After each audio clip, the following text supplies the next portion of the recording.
27-year-old Xiao Ning has always wanted to get married early, but has not had much luck in love. Deciding to try her luck at a matchmaking market, she quickly faces a harsh reality and struggles to find a suitable match. Later, a guy spots her and is about to say hello, but she steps away to take a call. He notices a teddy bear on her table, bearing her ID number. That evening, Xiao Ning returns to the venue. She overhears a couple nearby introducing themselves. The guy works at a bank and the girl is a government employee. She sighs, envying their luck. However, the guy bluntly turns the girl down. Feeling like she has zero chance, Xiao Ning leaves early. Feeling down, she sits alone in a garden when the same guy from earlier unexpectedly approaches. He already knows her name because he is Yu Heng, an old high school classmate. Reunited after 10 years, Yu Heng mentions he works in the internal audit department at Darui Bank. Coincidentally, Xiao Ning works there too. Hoping to stay in touch, she asks to add him on WeChat. Soon after, an awkward moment strikes. Xiao Ning's electric bike breaks down, forcing her to ask Yu Heng for a ride home. She texts her best friend, Ling Wei Yi, to complain about the situation. Just then, Yu Heng hits the brakes, causing her to drop her phone. She accidentally taps play on a voice message from Wei Yi. Her friend loudly advises her to lock down her high school classmate, calling him her only saving grace. Wei Yi believes Yu Heng is part of the elite class and perfectly meets Xiao Ning's standards. As it turns out, Xiao Ning's former boyfriend, a private hospital doctor, is about to return from abroad. When they broke up, she swore she would find someone better looking and more successful. Now he is back and thriving, while she still has nothing to show for it. Unlike most parents, who pressure their kids to settle down, Xiao Ning's parents are obsessed with playing video games. It gets to the point where she has to urge them to set her up. Her mom remembers that teacher Wu's grandson just returned from overseas. She heard he is incredibly handsome, capable, and has a great personality. She sends Xiao Ning his WeChat contact. To her shock, teacher Wu's grandson is none other than Yu Heng. Later that day, during a heavy downpour, Xiao Ning rushes to work, completely missing the fact that Yu Heng is holding the door for her. At Darui Bank, she is currently a probationary employee in the lobby. Up on the 17th floor, Yu Heng is attending a shareholder meeting. He directly questions Vice President Qi about 25 million yuan in bad debt from the previous quarter.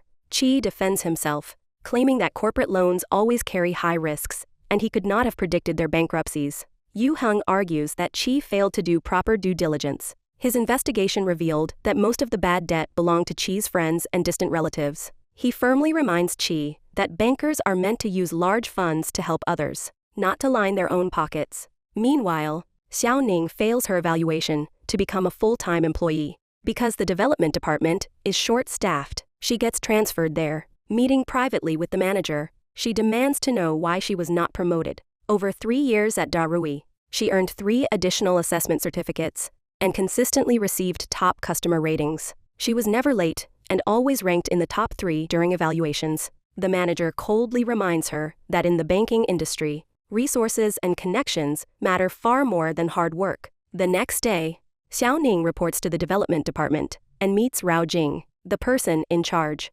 Xiao Ning immediately announces her intention to resign. Rao Jing ignores her and hands over a massive pile of paperwork instead. After finishing the tasks, Xiao Ning asks Rao Jing to approve her resignation. Rao Jing bluntly states that temporary contractors do not even need formal approval to quit. She notes that Xiao Ning looks like she is holding a grudge against the entire bank. Then, Rao Jing points out that Xiao Ning made errors on 2 out of 15 loan receipts and 1 out of 9 interest rate tables. She might work hard, but others simply work harder and smarter. Hearing this, Xiao Ning decides to stay and fix her mistakes. At a pre-wedding party for their friend Fang Xiao, Yu Heng arrives to offer his congratulations. Coincidentally, the groom is also a former classmate of Lu Xijing. When Xiao Ning arrives looking stunning, Xijing surprises her with a bouquet of flowers. She brings up the painful past, reminding him that a year ago, he promised to propose on her birthday.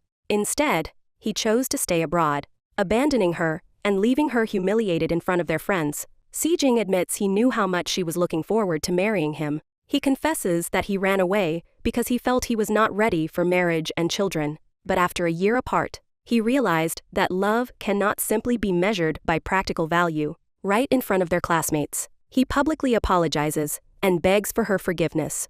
However, Xiao Ning stands her ground. She tells him that the moment he decided to walk away, he had already erased her from his heart. She firmly refuses to take him back. Seeing his window of opportunity, Yu Heng steps in and hands Xiao Ning a single red rose. She happily accepts his gesture, leaving Xijing to walk away in defeat. Xiao Ning thanks Yu Heng for rescuing her from the awkward situation. At that moment, hundreds of rose petals rain down from the ceiling. A romantic surprise Xijing had clearly prepared in advance.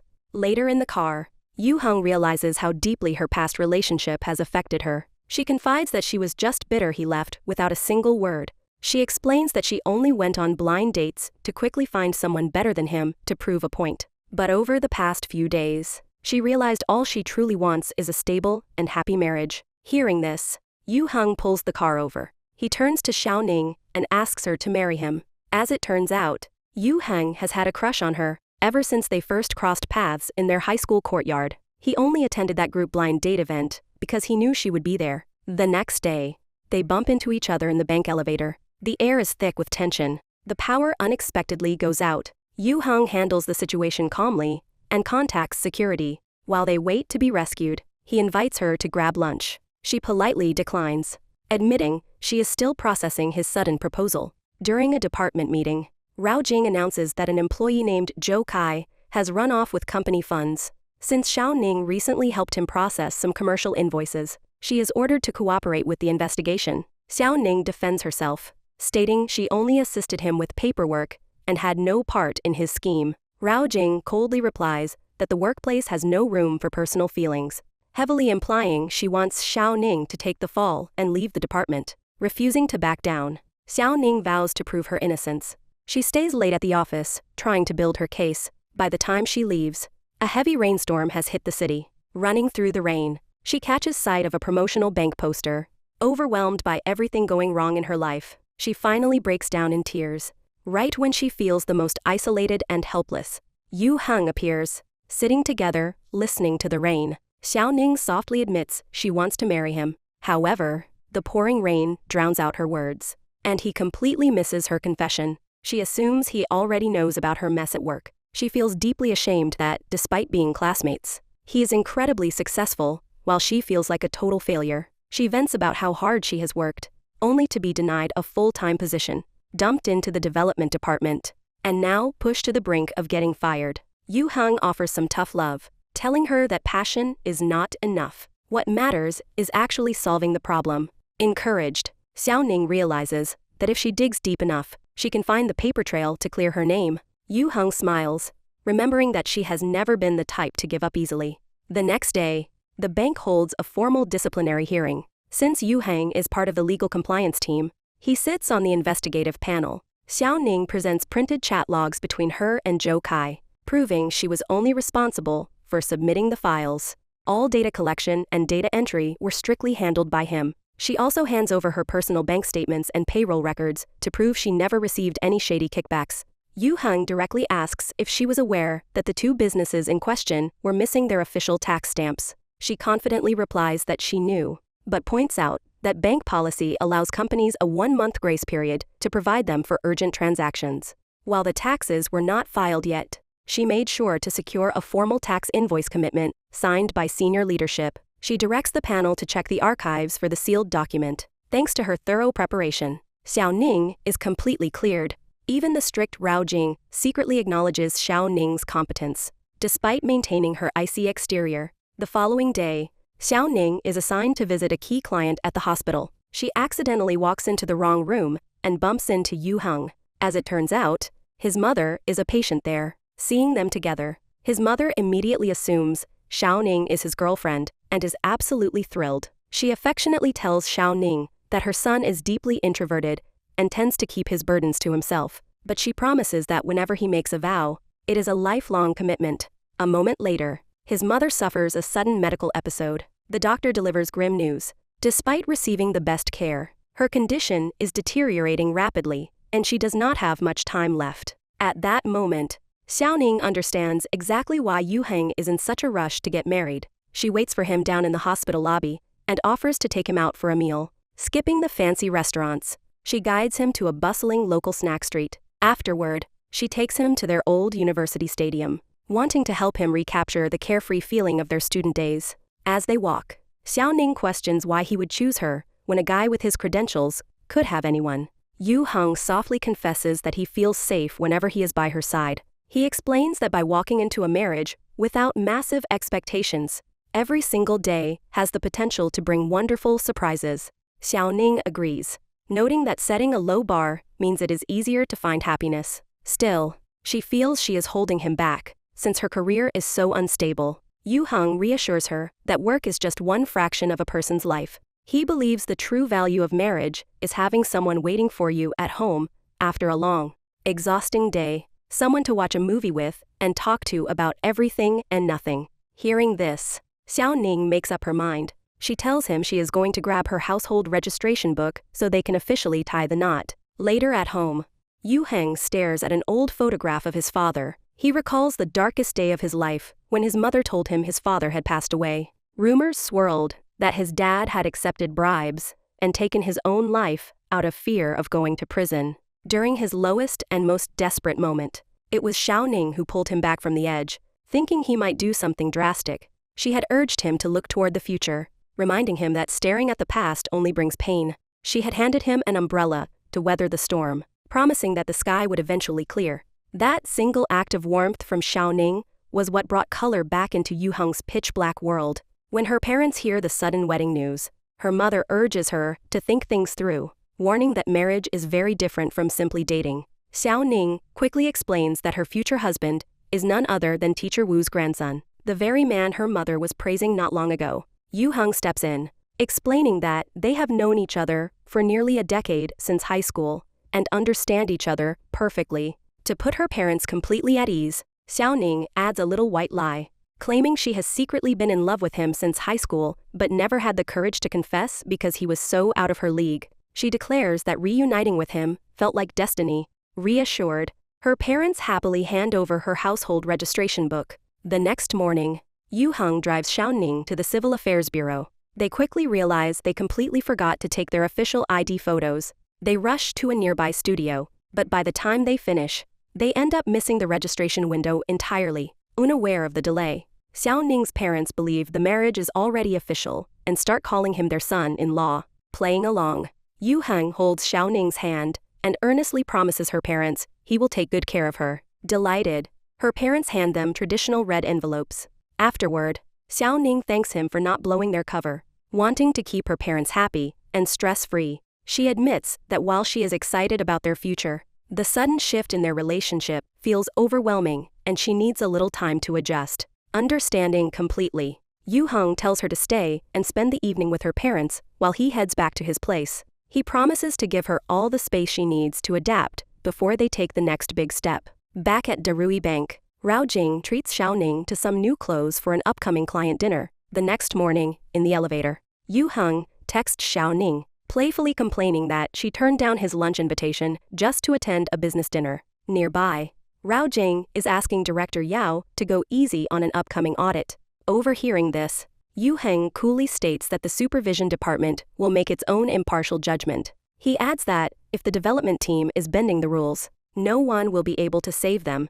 Rao Jing immediately catches the underlying warning. Later, noticing Xiao Ning standing alone, Yu Heng approaches and gently drapes his jacket over her shoulders. He tells her that if she does not want to attend the dinner, he will personally talk to Rao Jing to get her out of it. However, Xiao Ning refuses. She explains that while she used to rely purely on being nice to solve problems, she is now ready to step onto the real battlefield. The following morning, Yu Heng pretends to just be passing by so he can give her a ride. Since she had too much to drink the night before, she ends up losing her keys. Yu Heng calls her parents, only to find out they have traveled back to their hometown. Her mother happily tells him to just take her to his place. With no other options, he brings a very tipsy Xiao Ning back to his apartment. Stumbling inside, she accidentally pins him against the wall. He softly reminds her that this is their home now. She giggles, complimenting the fresh mint scent on his clothes and saying it makes her feel safe. He guides her to the sofa,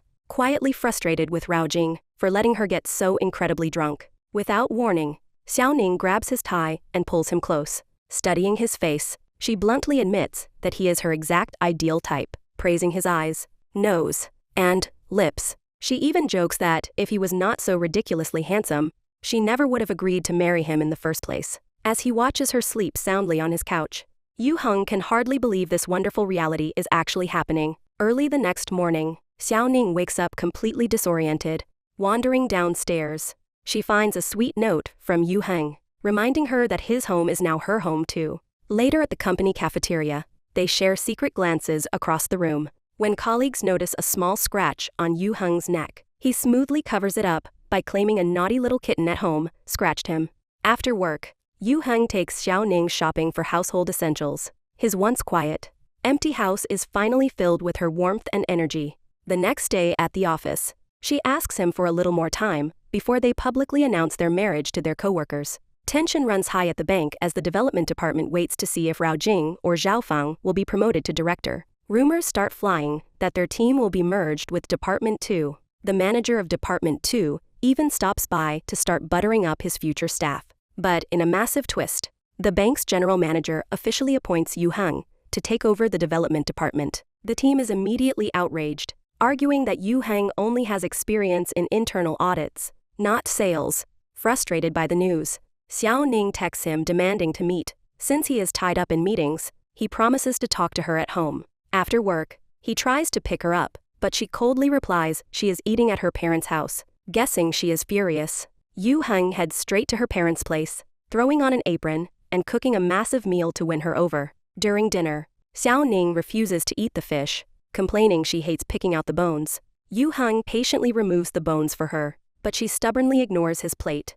When her parents start asking questions about their relationship status, Yu Heng is about to tell them the truth, but Xiao Ning swiftly kicks him under the table, catching the hint that the kids need to talk. Her dad invents an excuse about a neighbor needing help and drags her mom out into the hallway to eavesdrop. The second they are alone, Xiao Ning rips into Yu Heng for quietly becoming her direct boss without breathing a word of it to her. She reminds him of Darui's strict policy against office romances within the same department. If anyone finds out, one of them will be immediately fired. She declares she wants to break up before things get too serious, refusing to spend every single day looking over her shoulder. Yu Heng defends himself, explaining he has not even officially accepted the position yet. He demands to know why she is so quick to throw their relationship away over a job offer he has not even taken. Mid-argument, Xiao Ning accidentally swallows a fishbone and starts choking. Panicking, Yu Heng rushes her straight to the emergency room. Once she is treated, he finally gets the chance to explain the full story. He reveals the general manager specifically asked him to take over because the development team was falling apart. Originally, the plan was to merge it with Department 2, but the constant power struggles between Rao Jing and Zhao Fang made the team totally unmanageable. The manager begged Yu Heng to step in for 1 year to stabilize the situation. The catch is that upper management is demanding a massive 50% boost in performance just to keep the department open. Xiao Ning gasps, calling that an impossible number. Yu Heng admits it is a huge gamble, but he has to take it for 2 reasons. First, the manager helped fund his studies abroad and he owes him a massive debt of gratitude. Second, his mother's cancer has spread, and he desperately needs the bonus money to pay for expensive imported medication. He explains he only hesitated because he wanted to discuss it with her first, fully aware of the chaos it would bring to her career. Overwhelmed, Xiao Ning asks for some time to process everything. Later that night, Yu Heng sees a sad post she made on social media. Realizing how much anxiety this is causing her, he picks up his phone to decline the promotion. Standing outside the room, Xiao Ning overhears his choice. The next morning, she sits him down. She points out that at 27, finding a new career path will not be easy, but she absolutely refuses to let him sacrifice his career and his mother's health for her sake. Instead, she proposes a high-stakes gamble. They will set massive professional targets for the upcoming year. If their relationship is exposed and the bank forces one to resign,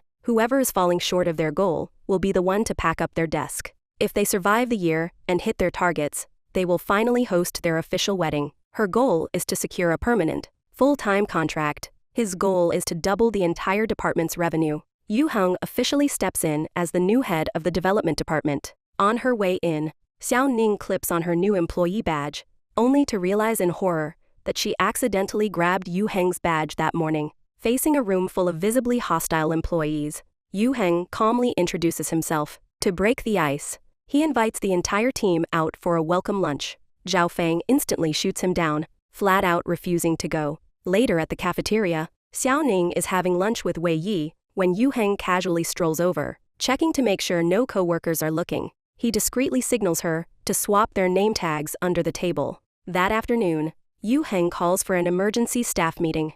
Zhao Feng deliberately strolls in late to show his disrespect. The second Zhao Feng sits down, Yu Heng immediately adjourns the meeting. He coldly announces that, from now on, all assignments will be dispatched via a dedicated WeChat group, and anyone who ignores company protocols will be heavily fined. That evening, over dinner, Xiao Ning admits her heart was pounding out of her chest during his power play. Yu Heng simply sighs, noting that the department is completely toxic and needs a massive overhaul. Noticing that Xiao Ning is wincing from her stiff new heels, he quietly takes them and gently stretches the leather to make them more comfortable. Later, he reaches up to grab an item from a high shelf for her. When she spins around, her lips accidentally brush right against his, leaving them both completely flustered. The next day, at the bank, a frantic man named Xiao Gao violently storms into the office. Xiao Ning bravely steps up to calm him down and figure out the problem. He explains that a matchmaking agency pressured him into taking out a special dating loan from Darui Bank.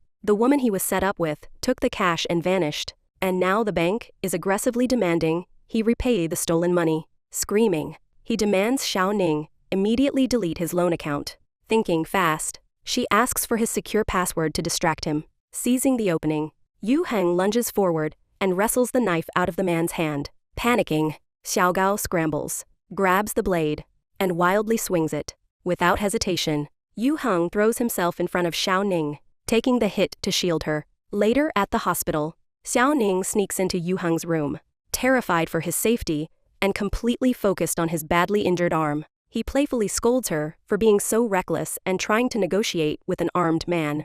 Just then, Rao Jing walks into the room.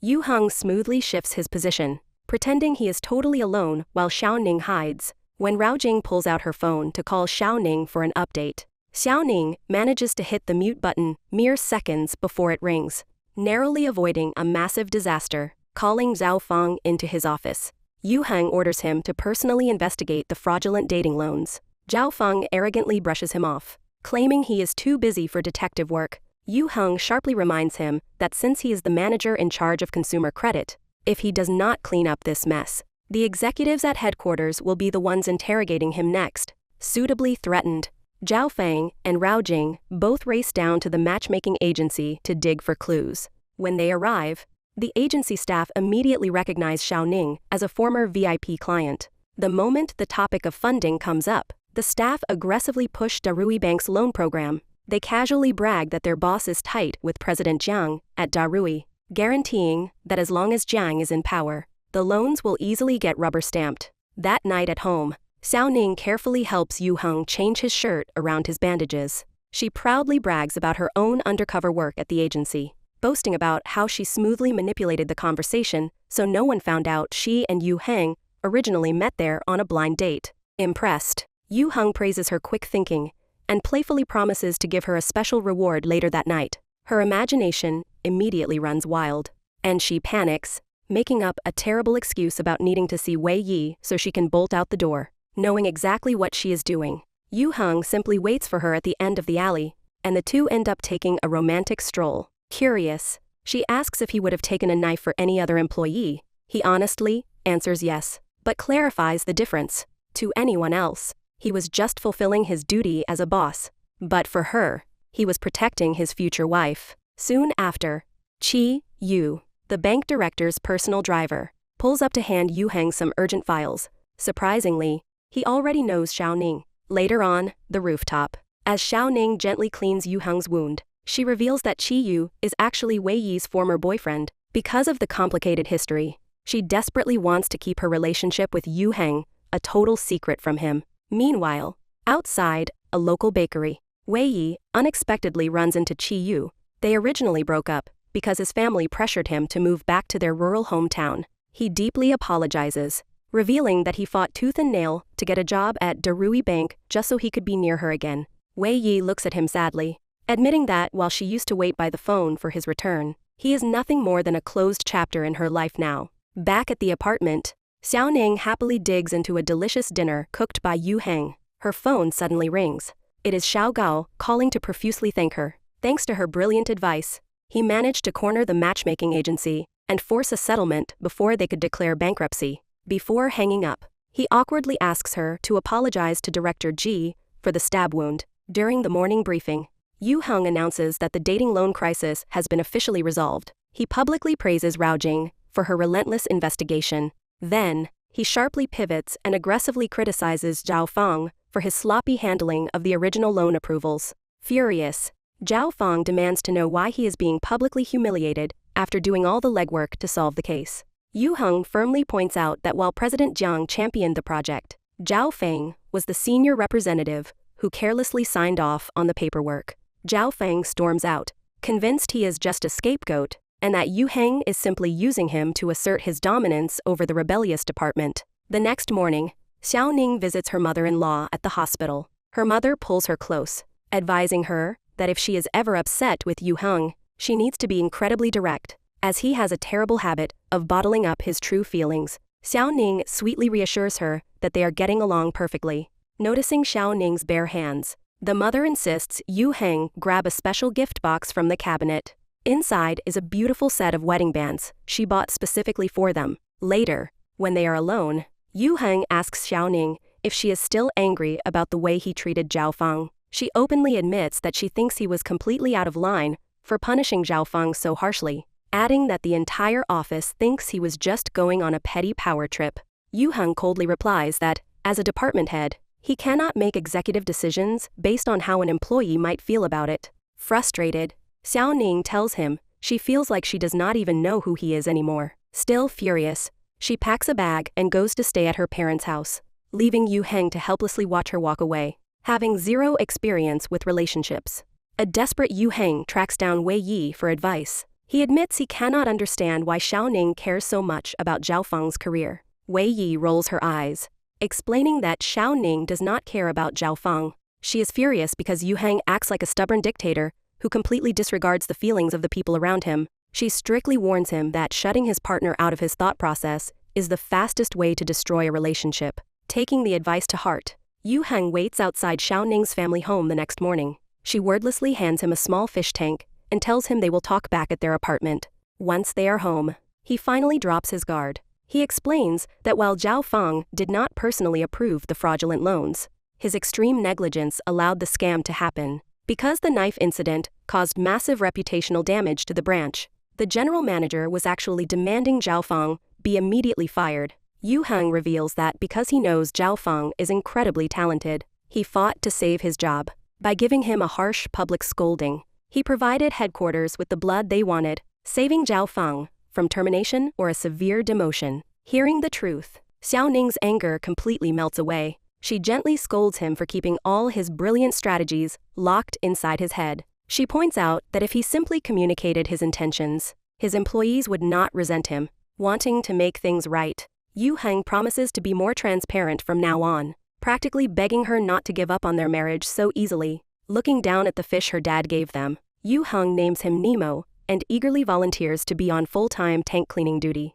The next day at the office, Zhao Feng is still acting completely uncooperative. To everyone's shock, Yu Heng assigns him the massive Shen Yao Group corporate loan. Spiteful and deeply untrusting of his boss's motives, Zhao Feng sarcastically thanks him for the golden opportunity, but flatly refuses the assignment, claiming he simply is not competent enough to handle it. That weekend, Wei Yi and Xiao Ning attend their high school reunion. Si Jing corners Xiao Ning to apologize once again. He bitterly claims that their 7 years together meant everything, and accuses her of only choosing Yu Heng because of his money and elite status. Xiao Ning cuts him off, stating that her life choices have absolutely nothing to do with him anymore. Later that night, Yu Heng texts her, offering to pick her up. Terrified that Si Jing will spot him, she urgently texts back, telling him to stay away. Refusing to take a hint, Si Jing aggressively insists on calling a car to take Xiao Ning and Wei Yi home. Since he refuses to leave them alone, Wei Yi brilliantly fakes being blackout drunk and violently dry heaves all over his expensive shoes. Later, Yu Heng pulls up to Wei Yi's apartment complex to quietly take his wife home, only to spot Si Jing lurking near the entrance. To make matters worse, Qi Yu happens to be walking by at the exact same time.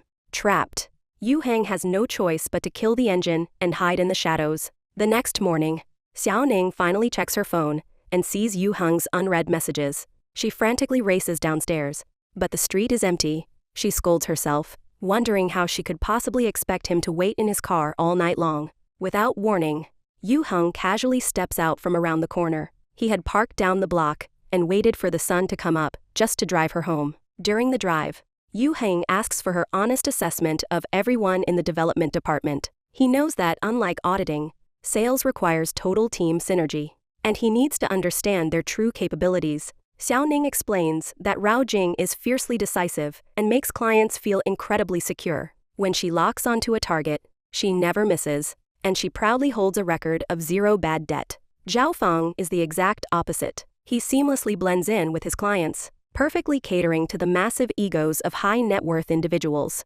Later at the bank, the team loudly cheers for Rao Jing after she successfully recovers a massive outstanding debt. Sitting nearby, Zhao Feng just sighs, overwhelmed by his own 30 million yuan bad debt nightmare. Right then, Yu Heng steps out of his office and orders both Rao Jing and Zhao Feng to accompany him to a high-level client meeting. In the car, Zhao Feng endlessly complains about how ridiculously cheap their boss is for booking a shabby local restaurant. He smirks, eager to watch an auditor completely fail at high-stakes sales. But when they arrive, Zhao Feng is absolutely stunned to find President Jiang waiting for them, a notoriously elusive billionaire who rarely attends social dinners. Jiang immediately praises Yu Heng's choice of venue. He explains that he prefers quiet, unpretentious places, much like Yu Heng's highly practical and completely no-nonsense work ethic. Seizing the opening, Rao Jing and Zhao Feng eagerly begin toasting the billionaire. Seeing this, Xiao Ning grabs her glass to join in,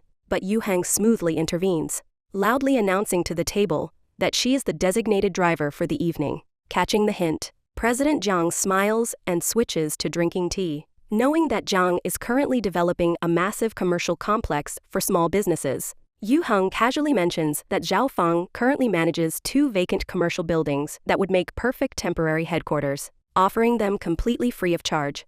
In exchange, he asks that Darui Bank be granted the exclusive rights to handle all the small business loans for the new complex. Jiang chuckles, noting that every major bank in the city is fiercely fighting for that massive contract. Yu Heng confidently counters that while the mega banks only care about macroeconomics, what small business owners actually need is highly practical, boots-on-the-ground service. Darui might be smaller, but their execution speed is unmatched. Immediately understanding the brilliant strategy, Rao Jing and Zhao Feng tag-team the billionaire, flawlessly pitching the bank's services. Deeply impressed by the young team's sharp vision, President Jiang officially invites Yu Heng to his corporate headquarters to iron out the final contract details. After the dinner, Xiao Ning hovers nervously, worried that Yu Heng has had way too much to drink. When she leans in to check on him, he quietly slips his hand into hers, softly promising that he is perfectly fine. While they are seeing President Jiang off, she whispers, demanding to know why he grabbed her hand in front of everyone.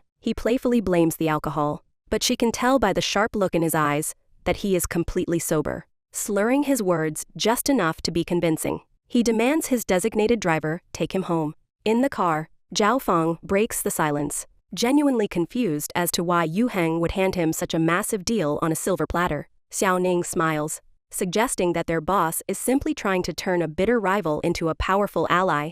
Stubborn to the core, Zhao Feng loudly declares he will absolutely never be friends with the auditor. Rao Jing rolls her eyes, mocking him for acting so incredibly tough when a few sweet words from the boss already have him eating out of the palm of his hand. After dropping the 2 managers off, Xiao Ning circles back to pick up Yu Heng. She hands him a warm thermos of honey water to soothe his stomach. She scolds him, warning that if he gets blackout drunk, he could easily be robbed or assaulted on the street.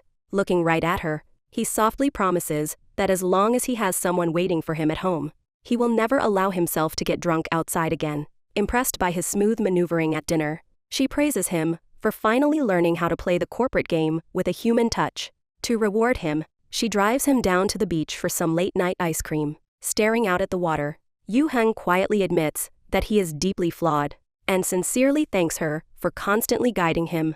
When he refuses to eat his ice cream, she happily leans over to take a bite of his. Losing her balance, she tumbles right into his arms. Seizing the moment, he leans down and playfully tastes the ice cream right off her lips. She bursts out laughing, pointing out the vanilla smeared on his mouth. A moment later, he scoops her up into his arms, smoothly claiming he just does not want the rising tide to ruin her shoes. The following day at the office, Xiao Ning is thrilled to receive a massive bouquet of red roses, secretly assuming they are a romantic gift from her husband. To return the sweet gesture, she buys him an adorable little ice cream figurine. That evening, he sets up a beautiful rooftop barbecue for the two of them. When he gently ties an apron around her waist, her heart skips a beat. As they eat, he casually asks if she received any flowers at the office today. When she happily nods, his face falls, and a heavy silence settles over the table. Looking at her, Yu Heng is haunted by a painful memory. Years ago, he had rushed to her birthday party, carrying a beautiful bouquet of red roses, finally ready to confess his feelings.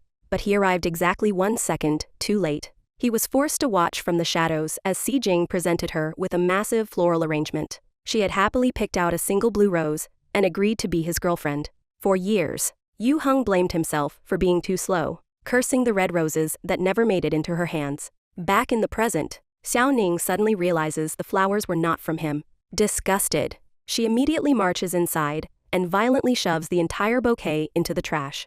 The next day, Yu Heng summons Zhao Feng to his office. To Zhao Feng's utter shock, Yu Heng has leveraged his high-level connections to bring in President Shen, the exact billionaire needed to bail out his 30 million yuan bad debt. Armed with Yu Heng's brilliant strategy, Zhao Feng successfully convinces Shen to restructure the debt with the bank, instead of letting the collateral assets go to a fire sale auction. Completely bewildered, Zhao Feng asks why he would go to such extreme lengths to save him. Yu Heng coolly replies that he only cares about the department's bottom line. Despite his icy exterior, Zhao Feng finally swallows his pride and sincerely thanks his boss for saving his career. After work, Yu Heng pulls up to a luxury spa to pick up his wife. Just then, Qi Yu and Xi appear out of nowhere. Panicking, Xiao Ning loudly announces she is just dropping off some urgent financial reports for her boss to completely throw Qi Yu off their scent. She grabs Wei Yi and tries to sprint away, but Xi calls out her name. He desperately explains that since she completely blocked his number, he had to beg Qi Yu to track her down. He begs for one last chance to fix his massive mistakes, refusing to believe she could easily throw away 7 years of history. She looks him dead in the eye and tells him she will never forget those years because they were her entire youth. But her romantic feelings for him are completely dead. Catching the look in her eye, Xi instantly realizes she has fallen for someone else, but he stubbornly refuses to back down. Later in the car, Yu Heng is practically radiating jealousy. He aggressively demands she throw away any flowers Xi sends to the office. When her phone starts ringing with her ex's caller ID, Yu Heng coldly orders her to put him on speaker. The exact second she answers the call, Yu Heng slams on the brakes, leans over, and completely silences her with a passionate, undeniable kiss. Pulling back, he fiercely tells her to never listen to another word that man says.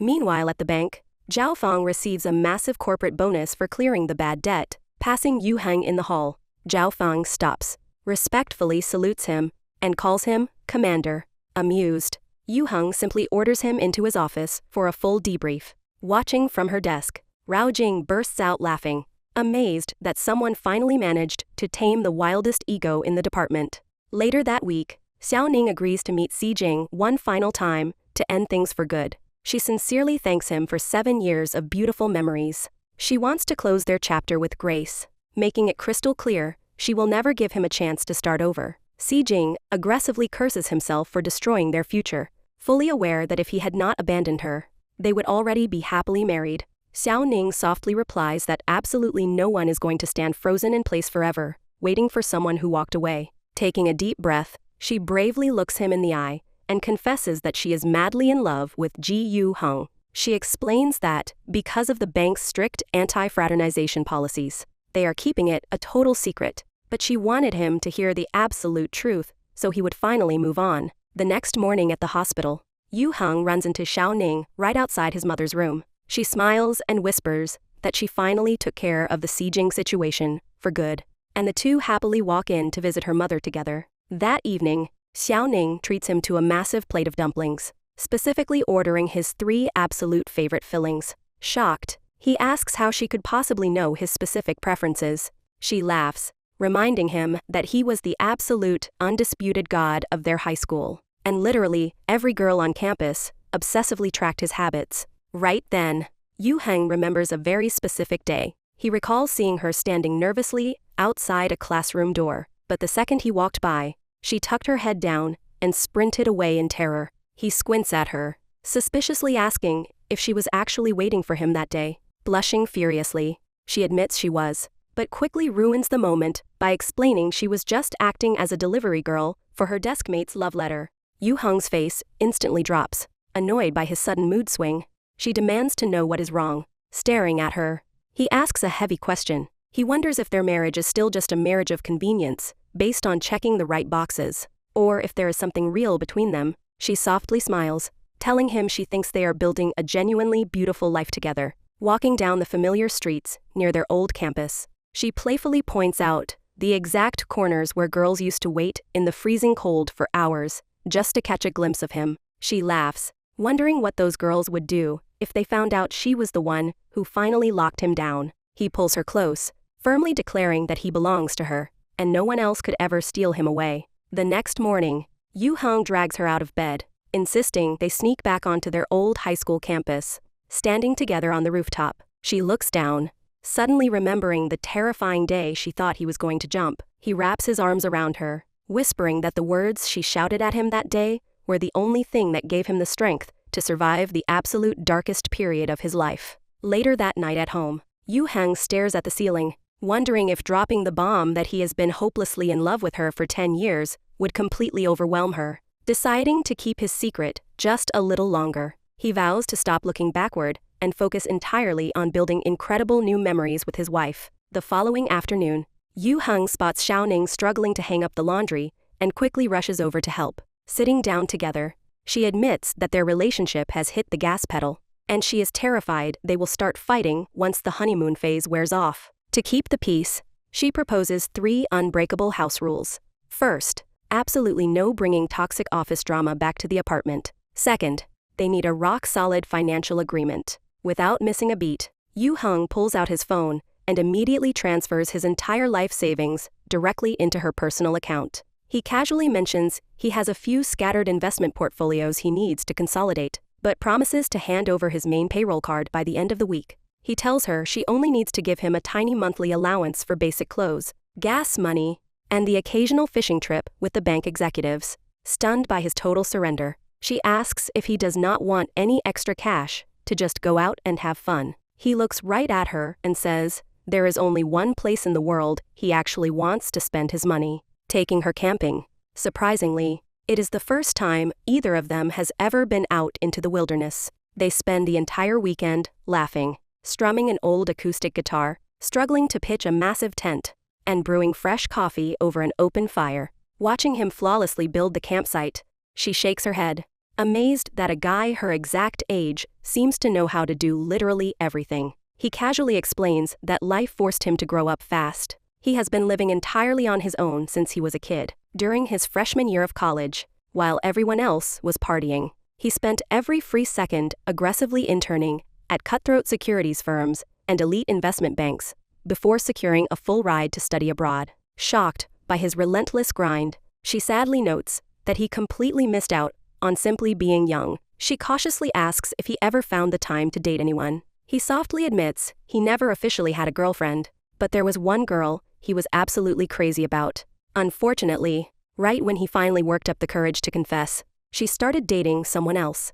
Xiao Ning clicks her tongue, loudly pitying the absolute fool of a girl who missed out on a guy as perfect as Director G. He shakes his head, insisting he is just a deeply ordinary guy. With his father gone and his mother constantly battling illness, he simply had no choice but to claw his way up from the bottom. Staring at the fire, she finally understands that his meteoric rise to the top was not luck. It was built entirely on a mountain of his own blood, sweat, and tears. She realizes that everyone in the office only sees the untouchable golden boy, completely blind to the agonizing sacrifices it took to get there. Later that night, Xiao Ning violently scolds him after he manages to get completely blackout drunk off just a few bottles of beer. Rummaging through their gear, she realizes he only packed one single sleeping bag. Sacrificing her comfort, she shivers under his heavy winter coat while he takes the bag. Hours later, Yu Heng wakes up freezing.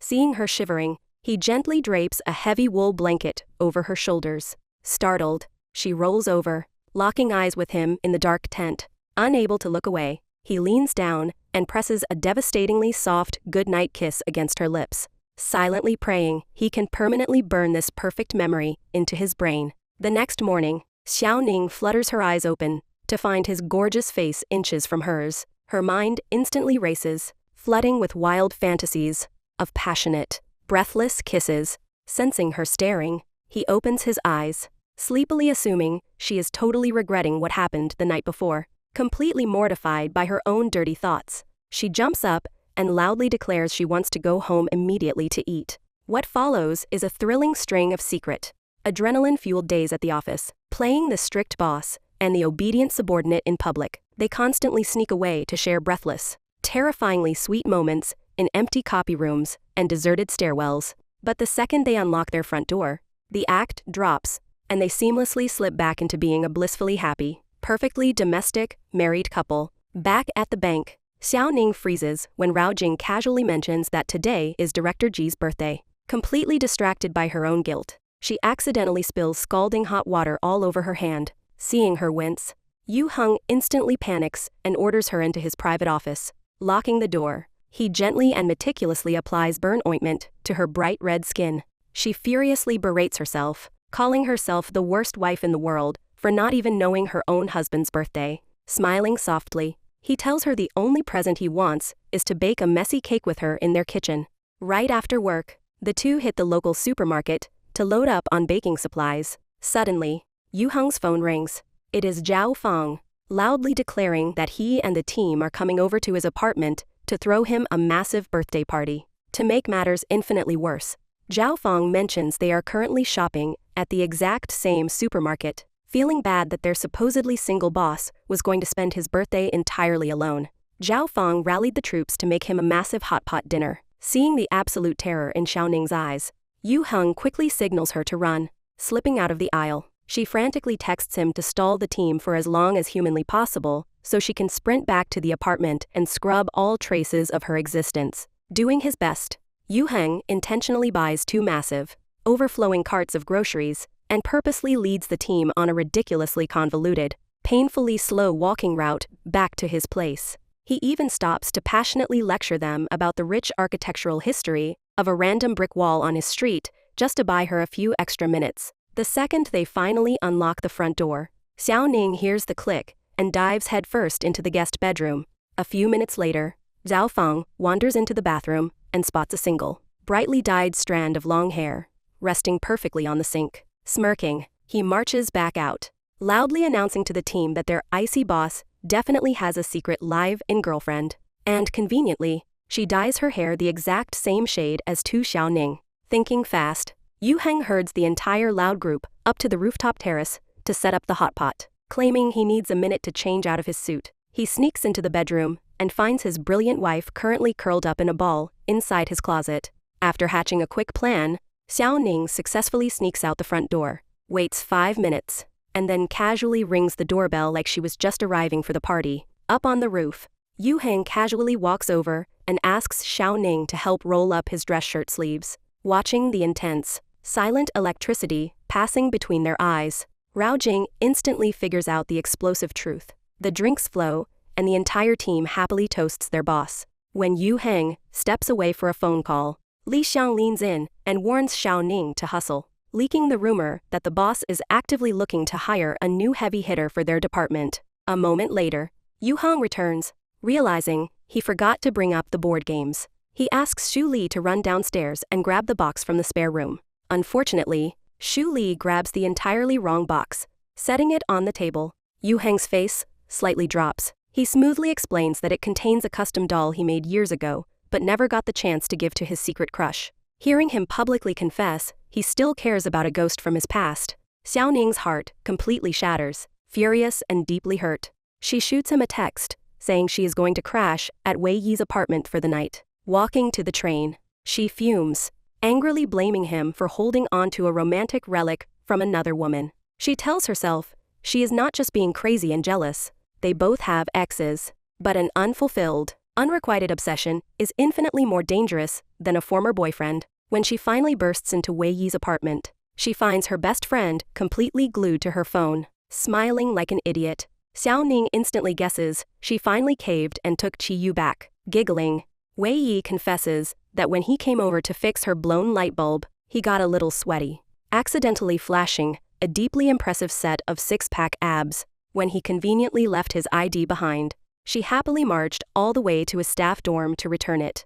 Realizing his dorm was miles away from the bank, she pressed him for the truth. He confessed he was only working as a temporary driver to pay the bills while he aggressively studied for the civil service exam to become a police officer. Knowing he had a fully paid-off house and a perfectly comfortable job waiting for him in his rural hometown, Wei Yi was completely overwhelmed. He had thrown away his entire comfortable life and dragged himself through hell in the city just for the tiny chance to be near her again. Utterly destroyed by his sheer devotion, she happily took him back. Later that night, lying in the dark, Xiao Ning stares at the ceiling, torturing herself over whether Yu Heng is still desperately in love with his mysterious high school crush. She has absolutely no idea that the girl he has been endlessly obsessing over is actually her. The next morning, Yu Heng drops a bomb on the team, announcing that Tang Yuhui is officially transferring from the front lobby to the high-stakes development department. The second the stunning new girl casually refers to Yu Heng as her senior, Xiao Ning's face immediately darkens.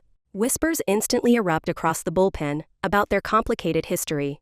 Zhao Fang leans in and loudly gossips that Yu Hui's father is the multi-millionaire CEO of a massive publicly traded company, making him one of Darui Bank's most critical VIP clients. Staring daggers at the new girl, Xiao Ning suddenly realizes Yu Hui's hairstyle looks exactly like the custom doll Yu Heng kept hidden in his closet. To celebrate her first day, Yu Hui flaunts her wealth and treats the entire department to an obscenely expensive lunch.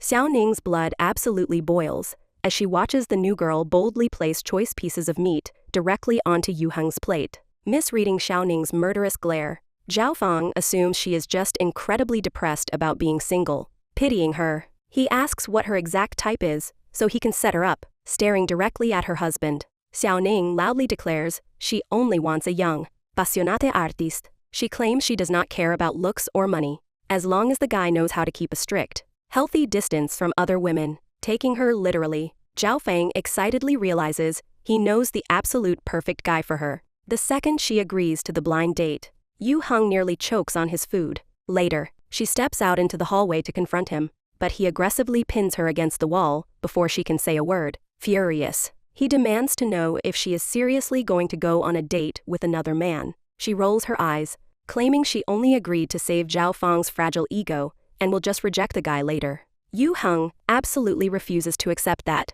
strictly ordering her to cancel the date the exact second they get back to the office. After the lunch wraps up, he furiously chases her all the way down to the subway platform, trapping her near the turnstiles. She coldly asks him to describe exactly what his pathetic high school crush looked like. He smiles softly, describing a girl with a messy ponytail and a brilliantly bright, infectious smile, catching the pure venom in her eyes. He asks if she is genuinely throwing a tantrum over a 10-year-old memory. She completely denies it, quickly blaming her sudden murderous rage on intense PMS cramps. That night at the apartment, he dutifully brews her hot brown sugar water to ease her pain. Opening his phone, he sees a deeply insecure post she just made, asking the void if she needs to completely change her personality to become someone's ideal type. The next evening, Zhao Fang physically drags Xiao Ning to the blind date. She is fully prepared to invent a terrible excuse and sprint out the door, right up until she spots Yu Heng and Yu Hui walking into the same restaurant to wine and dine a major corporate client. Blinded by pure, unadulterated jealousy, Xiao Ning forcefully sits back down, determined to put on a spectacular show just to spite her husband. When Yu Heng steps out of his private room to order more wine, he spots them sitting by the window. Catching his eye, she loudly and aggressively praises her deeply mediocre date. making sure Yu Heng hears every single word. Seething, Yu Heng casually walks over, interrupts the date, and coldly orders Zhao Feng to have a massive, complex financial model on his desk by the end of the afternoon, effectively destroying the romantic mood. He shoots Xiao Ning a dark look, ordering her to check in with him before she does anything else. Annoyed, he demands to know why she is intentionally playing these stupid games. She aggressively fires back, stating that if he gets to parade his gorgeous little junior around town, she is perfectly entitled to date whoever she wants. Exhausted, he strictly explains that Yu Hui was only invited because her family has deep personal ties to the specific client they are pitching. Right on cue, Yu Hui starts frantically blowing up his phone. He sternly orders Xiao Ning to stay in her seat and wait for him to finish the pitch so they can go home together. Hours later, he finally wraps up the brutal negotiation, only to find her table completely empty. He sprints the entire way back to their apartment, letting out a massive sigh of relief when he finds her sleeping soundly in their bed. Staring at her, he desperately wishes she knew exactly how many hours he spent obsessively staring at her across the courtyard just to get the details of that stupid wooden doll right. The next morning, her phone rings. It is her blind date calling to profusely apologize for cutting the night short, eagerly asking to take her out again that weekend. Without hesitating, Yu Heng intercepts the phone, coldly informing the terrified man that his wife is currently in the shower, and hangs up. Later, he watches her fiercely studying for the brutal civil service exams and sits down to help her untangle a complex math problem. Staring at his focused face, she remembers Wei Yi's absolute golden rule: always take the offensive. Leaning in, she completely catches him off guard and softly kisses his cheek, seeing her finally take one brave step forward. He happily closes the remaining 99. Blushing, she finally admits that she was not just throwing a hormonal fit over PMS. Pulling her close, he patiently explains that while he and Yu Hui did attend the same university program, they were never actually close. She was only placed on his team as a massive political favor to Director Xing. Looking deep into her eyes, he firmly vows that whether it was 10 years ago or 10 years from now, he will always, unequivocally, choose her. Panic starts setting in across the development department as the brutal year-end performance deadlines rapidly approach. Strutting into the bullpen, Yu Hui loudly announces she just single-handedly secured a massive $10 million contract from the Shun Quan Corporation. Xu Li shakes his head, bitterly noting that with her elite family connections, she will easily secure the permanent position over everyone else. Riding high on her victory, Yu Hui invites the entire department out for a wild night of karaoke. Yu Heng flatly declines, firmly stating he has pressing matters waiting for him at home. Back at the apartment, Yu Heng paces the floor, deeply worried as he watches Xiao Ning endlessly grind through her study materials late into the night. Taking matters into his own hands, he gently closes her textbooks, begging her to find a healthy balance before she completely burns out. She refuses, arguing that, since his mother is being discharged from the hospital next week, she needs to cram as much information into her brain as humanly possible so she can dedicate all her free time to taking care of her. Getting ready for the transition, Yu Heng buys a new, comfortable bed to set up in his private study for his mother, while helping him clear out the room. Xiao Ning accidentally uncovers a small velvet box hidden in his desk drawer. Inside is a gorgeous, sparkling wedding ring. Slipping it onto her finger, her breath catches as she realizes it is an absolutely perfect fit. A few days later, they proudly bring his mother home from the hospital, desperate to prove herself as a capable wife.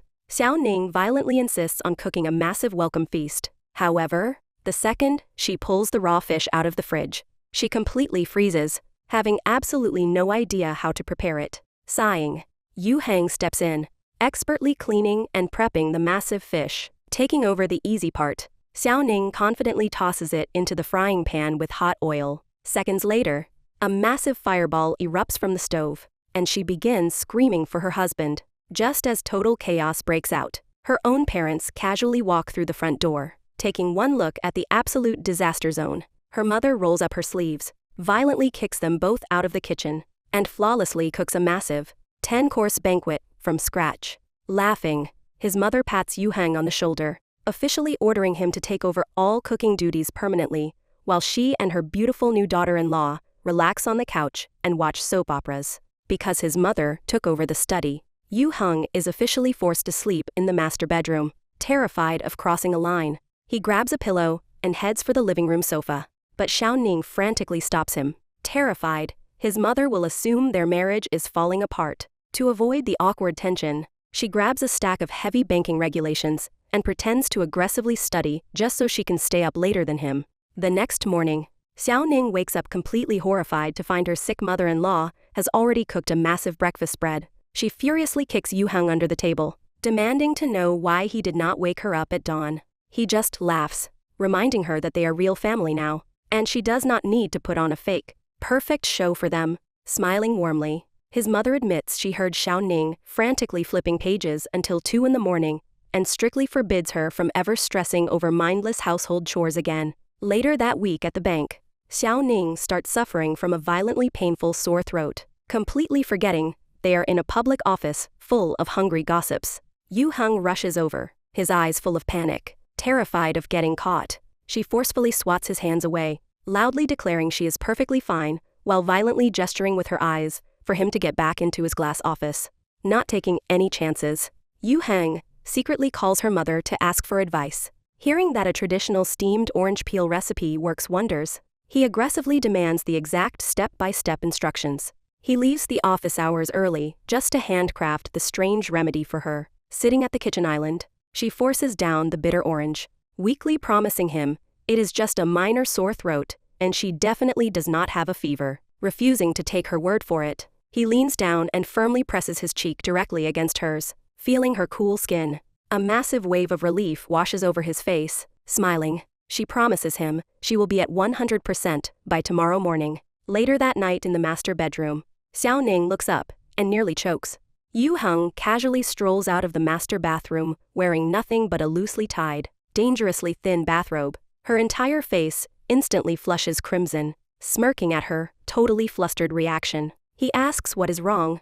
Panicking, she stutters out a terrible excuse about her fever suddenly returning. Stepping right up to the edge of the bed, he leans down and tests her temperature again, confirming she is perfectly fine. Completely mortified, she yanks the heavy duvet completely over her head and refuses to come out. Laughing softly, he leans over the lump of blankets, gently kisses where he assumes her forehead is, and sweetly orders her to get some sleep before her massive civil service exam the next morning.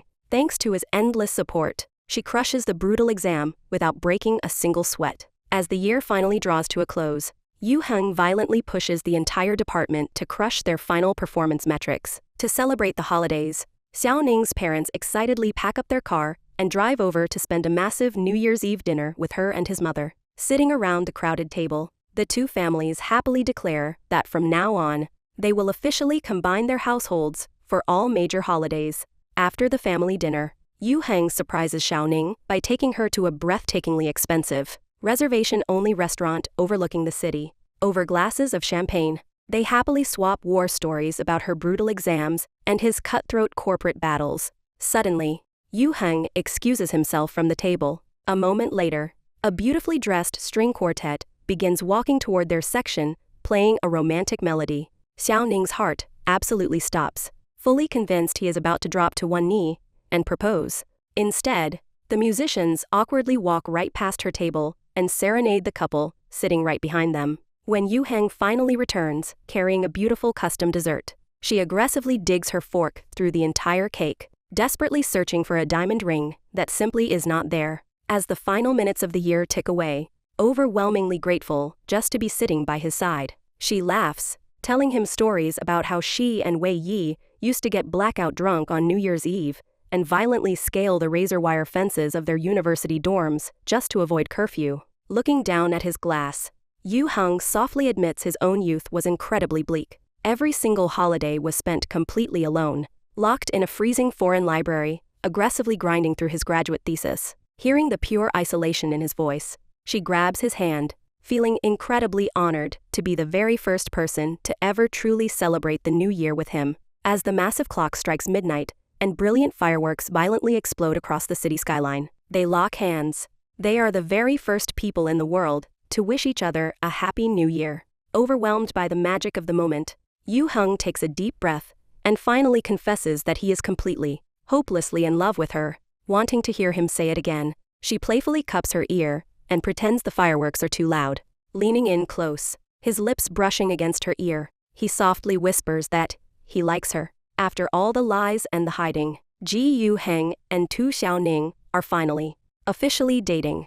Giddy with excitement, she demands to know exactly when he fell for her. She practically begs him to say it was love at first sight, even though they only crossed paths again 4 short months ago. He casually takes a sip of his drink and asks what she would do if he said he had been hopelessly in love with her since high school. She bursts out laughing, totally refusing to believe him, claiming that silently obsessing over someone for a solid decade without saying a word is bordering on clinically insane. However, she suddenly notices how incredibly tense his shoulders are, staring at her. Yu Heng's mind violently flashes back to exactly what happened just 20 minutes ago. He absolutely had hired those elite violinists to orchestrate a flawless proposal, but the guy at the next table completely hijacked the moment. Worse, right as he was about to command the waiter to bury the massive diamond ring inside her cake, he overheard her aggressively mocking another woman's dessert proposal, claiming it was tacky and totally unoriginal.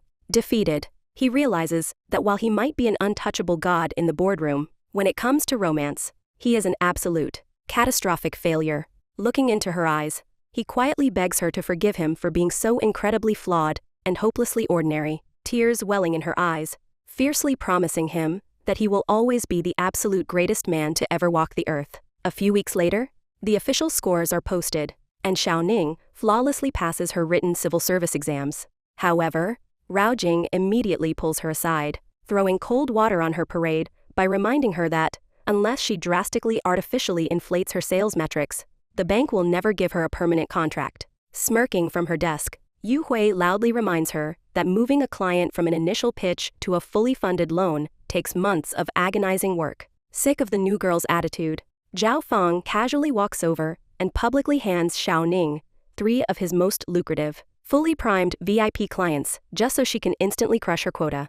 Later, Yu Heng warmly congratulates his wife on utterly destroying the written exam. Thrilled by his praise, she throws her arms around his neck and plants a massive kiss right on his cheek. Riding high, Xiao Ning decides to treat the entire bullpen to an expensive coffee run. She specifically orders a frothy, sweet cappuccino for her husband. Taking the cup, Yu Hui loudly and aggressively announces to the entire floor that her senior strictly only drinks black Americanos. Completely ignoring her, Yu Heng steps out of his glass office, locks eyes with his wife, and happily takes the sweet drink right out of her hand. Later that night at the apartment, he finally admits that he actually despises milk in his coffee, but he aggressively choked down the entire sugary nightmare just because she bought it with her own hard-earned money. Upstairs in the master bedroom, Xiao Ning is sitting on the edge of the bed quietly folding her laundry, carrying up a warm glass of milk for her. Yu Heng walks through the door, seeing her violently scramble to hide something under the pillows.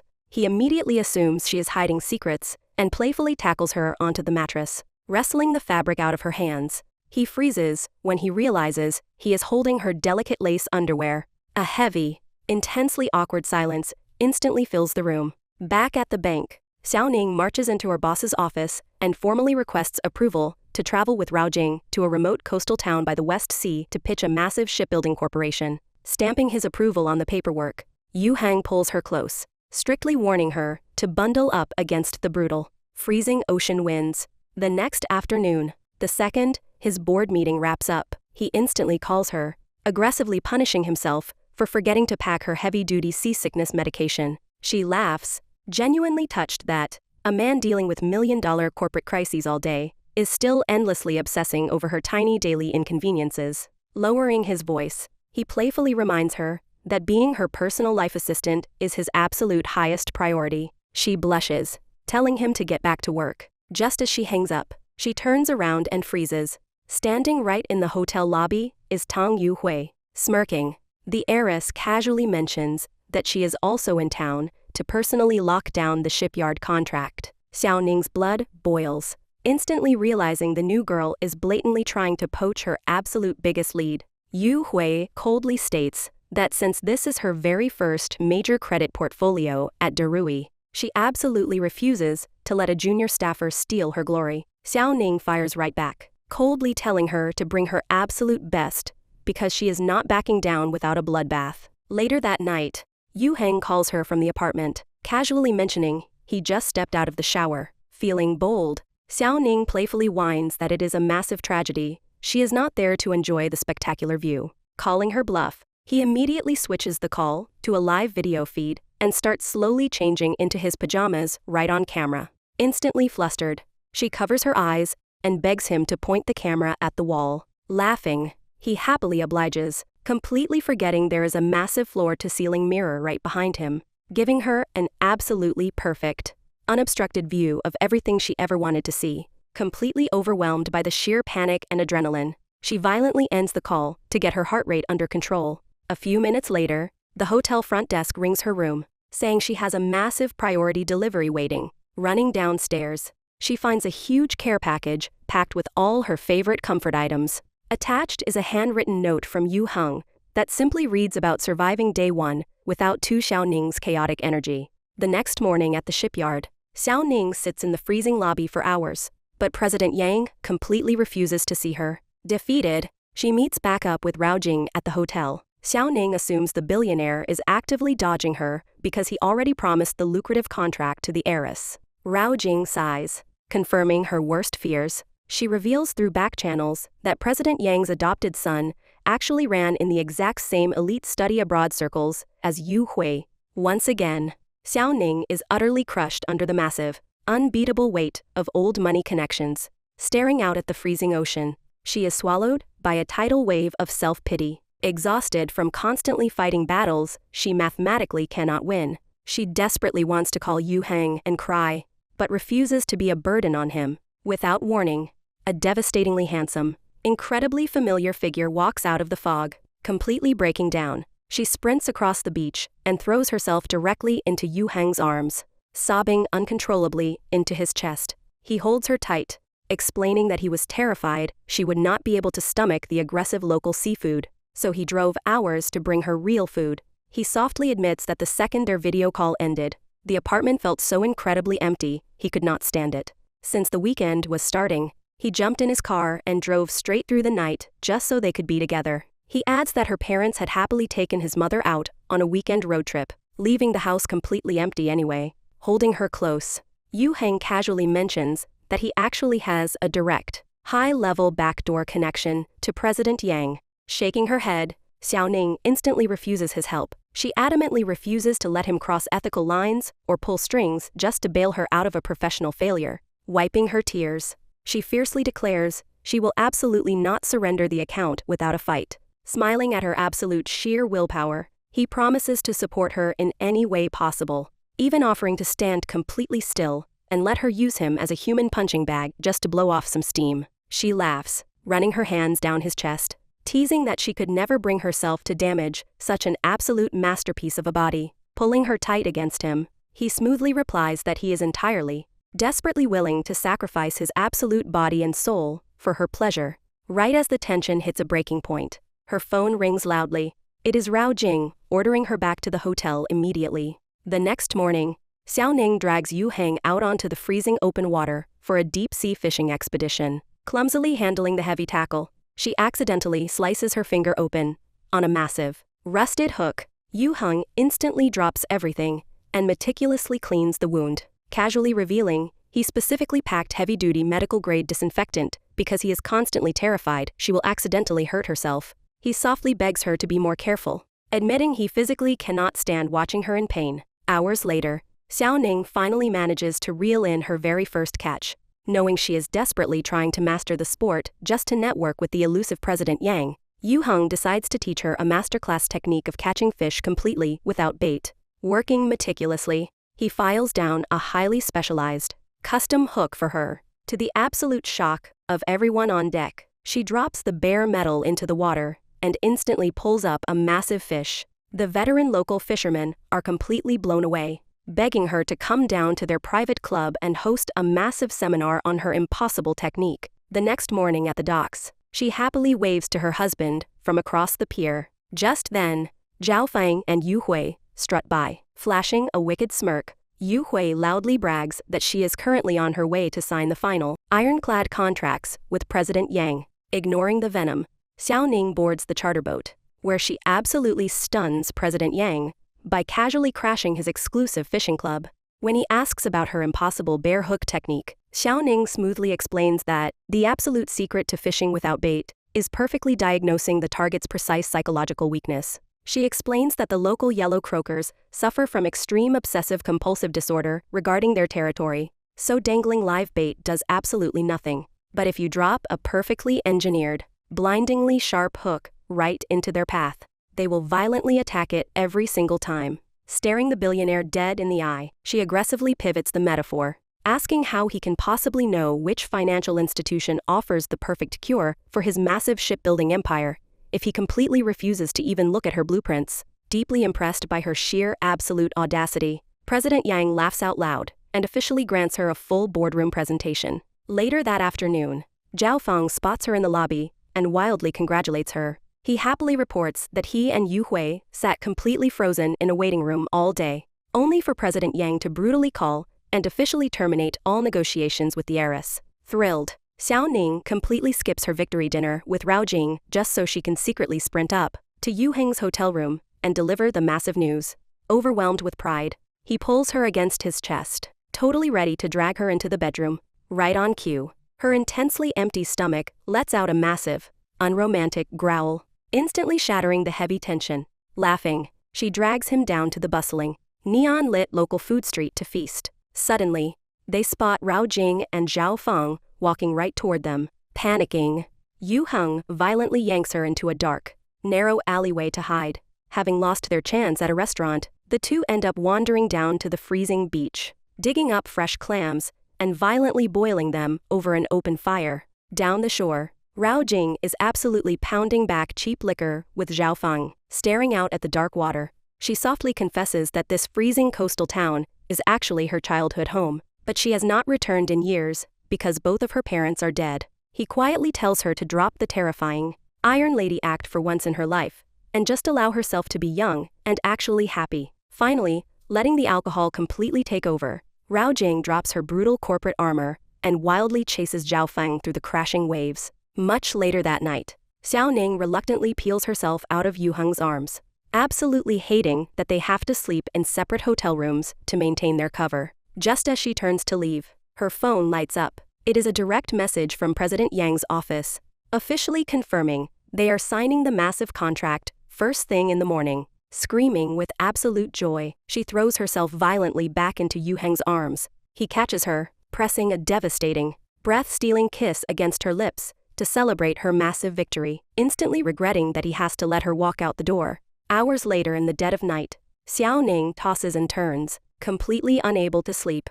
Driven crazy by how much she misses him, she sneaks out of her room and quietly knocks on his door. The second the lock clicks, Yu Heng violently grabs her by the waist, drags her inside, completely consuming kiss, tangled together in the dark. All the boundaries, rules, and secrets completely burn away. Finally, after all the hiding and the waiting, Yu Heng truly, completely claims to Xiao Ning, the absolute only woman he will ever love. Early the next morning, Zhao Feng dresses to the nines and waits outside for Rao Jing. He wants to accompany her to visit her grandmother. Just then, Yu Heng walks by. Caught off guard, he makes up an excuse about being in the area for a business trip. On the train ride back, Xiao Ning notices Yu Heng looks a bit seasick. Seeing her worry, he leans in close to his wife. He playfully guesses that last night's intense workout is the real reason he is feeling a little dizzy today. Xiao Ning blushes and scolds him for leaving a visible mark on her neck. Getting off the ferry, Yu Heng spots Rao Jing and Zhao Feng walking ahead. He quickly tells his wife to turn around to avoid them, but they still end up crossing paths on the road. Xiao Ning frantically pulls Yu Heng down to hide. She sighs, feeling like every time they return from a trip, danger is lurking around every corner. The next day at the office, Xiao Ning hands out local souvenirs from West Sea to her coworkers. Walking past her desk, Director Ji secretly brushes his hand against hers. Later, Zhao Feng notices the mark on Xiao Ning's neck, assuming she got hurt. He proudly offers her a highly effective healing ointment. Panicking, she quickly turns him down. Terrified, he will realize it is actually a hickey from Yu Heng. After work, Xiao Ning intentionally stays late to wait for him. As they walk out, a car speeds by, and he quickly pulls her out of harm's way. Seeing the coast is clear, he secretly grabs her hand, hiding their intertwined fingers under his coat. Without warning, headlights flash right at them. Chi Yu ends up being the very first person to discover their secret office romance. Later at a bar, Wei Yi admits to Xiao Ning that she spilled the secret to Chi Yu. Thankfully, Chi Yu promises to keep his lips sealed for the director and Xiao Ning. Out on the dance floor, some guy tries to hit on Xiao Ning. Yu Heng smoothly steps in to claim what is his. Looking at him, Xiao Ning realizes her husband just gets more handsome by the minute. Amidst the loud, chaotic club, Director Ji affectionately holds his entire world in his arms. The following day, Director Ji generously hands out massive red envelopes to his entire team. He wishes everyone a happy Lunar New Year and encourages them to work even harder in the coming months. Chatting about holiday plans, Xiao Ning mentions she will be celebrating with her family, while the director notes he will be with someone very important. To make it special, Yu Heng rents a spacious homestay so both sets of parents can celebrate the new year together. Knowing Rao Jing is spending the holiday alone, Zhao Fang shows up at her door. Together, they decorate her place, finally bringing a warm family vibe to her single apartment. Back at the homestay, Yu Heng and Xiao Ning's big family gathers around a massive feast. Yu Heng silently thanks his wife for bringing so much warmth into his life. He tells her that because of her, his life finally feels complete. Later, Xiao Ning sneaks into the bathroom to brush her teeth with him. She happily wraps her arms around his waist, hoping their family of 5 can celebrate like this every single year. Yu Heng smiles, completely spoiling his wife as they get ready for bed. Back in their room, his mother surprises them with a pair of wedding bands. She explains she bought them back when he was studying abroad. They might not be expensive diamond rings, but she hopes they will love them. She admits she has not always been the perfect mother, but seeing them so happy leaves her with zero regrets. Slipping the ring onto her finger, Xiao Ning finally feels like she is truly getting married. She absolutely loves her mother-in-law's gift and refuses to trade it for a flashy diamond. Playfully, she asks Yu Heng to check if the mark on her neck has faded yet. Smirking, he pulls her into the bedroom, more than ready to leave a few new marks on his wife. Back at the bank, the secret romance between the strict boss and his junior employee continues. He purposely finds the camera blind spots just to hold her hand. During a staff meeting, Director Ji praises Yu Hui for securing a massive account with the Chunling Group, announcing that Human Resources is reviewing her promotion to official account manager. Later, he calls Xiao Ning into his office and advises her to drop the shipyard project. He found out President Yang has a hidden criminal record, making loan approval practically impossible. Very few people know this secret. Yu Heng urges her to quickly find a new target, but Xiao Ning asks for a little more time to dig into the situation. Around that time, Zhao Fang drops by Rao Jing's apartment to pick up some files. Seeing her place in a total mess, he casually starts cleaning up for her. When he catches a glimpse of her in her sleepwear, he turns around, realizing how incredibly soft and gentle she looks in that moment. Deep down, Zhao Fang admits to himself that he has completely fallen for her. The next day, the general manager personally visits the development department to congratulate them on crushing their quarterly quotas. He specifically praises Yu Hui for becoming the fastest promoted financial manager in bank history. To commemorate the milestone, he takes a group photo with the entire team. Afterward, Yu Hui invites everyone out for a celebratory dinner. Still buried in work, Xiao Ning politely declines. Seeing his wife feeling down, Yu Heng makes up an excuse about urgent emails and tells the team to go on without him. He knows she is upset about her career and wants to be there for her. He gently reminds her that one setback does not define her and begs her not to doubt herself. Xiao Ning tells him to go enjoy the dinner, explaining she already made plans to go shopping with Wei Yi to clear her head. That weekend, Xiao Ning prepares some offerings to visit her late father-in-law's grave. Walking up behind Yu Heng, she wraps her arms around him. She confesses that losing the shipyard account and watching Yu Hui get promoted was a massive blow to her confidence. She admits she just needs a little time to process everything. Yu Heng softly replies that he hopes she finds her brave, fearless self again soon. Right at that moment, his phone rings. The hospital calls to tell him his mother has been admitted. The doctor delivers devastating news. The cancer has spread to her brain, and he advises the family to prepare for the worst. Desperate, Yu Heng begs the doctor to find any alternative treatment, promising he will find the money no matter the cost. Back home, Yu Heng asks Xiao Ning to watch over his mom at the hospital since he has to travel to Jinghai the next day to lock down the massive Chuyang project. Knowing every bank in the city is fighting for that account, Xiao Ning realizes it will completely drain his time and energy. She urges him to hand the project over to Director Xing so he can spend his precious time with his mother. Yu Heng reveals that the doctor mentioned a specialized imported drug that might give her a fighting chance. However, the treatment costs a staggering 800,000 yuan, so he has absolutely no choice but to grind for the money. What follows is a brutal cycle for Yu Heng. He buries himself in endless work and constantly comes home completely drunk from entertaining high-rolling clients. Looking at his mother in her hospital bed only pushes him to work even harder. Exhausted, he comes home and tightly hugs Xiao Ning, asking her to lend him just a little bit of strength to keep going. At the office, Zhao Feng tries to hand Xiao Ning a solid new lead, but she turns it down to focus on caring for her mother-in-law. Walking by, Yu Heng overhears and realizes she is sacrificing her own career opportunities for his family. Standing in the hospital lobby, looking up at his mother's window, Yu Heng bitterly curses his fate. After over a decade, heaven finally gave him a complete, happy family, only to cruelly snatch it away again.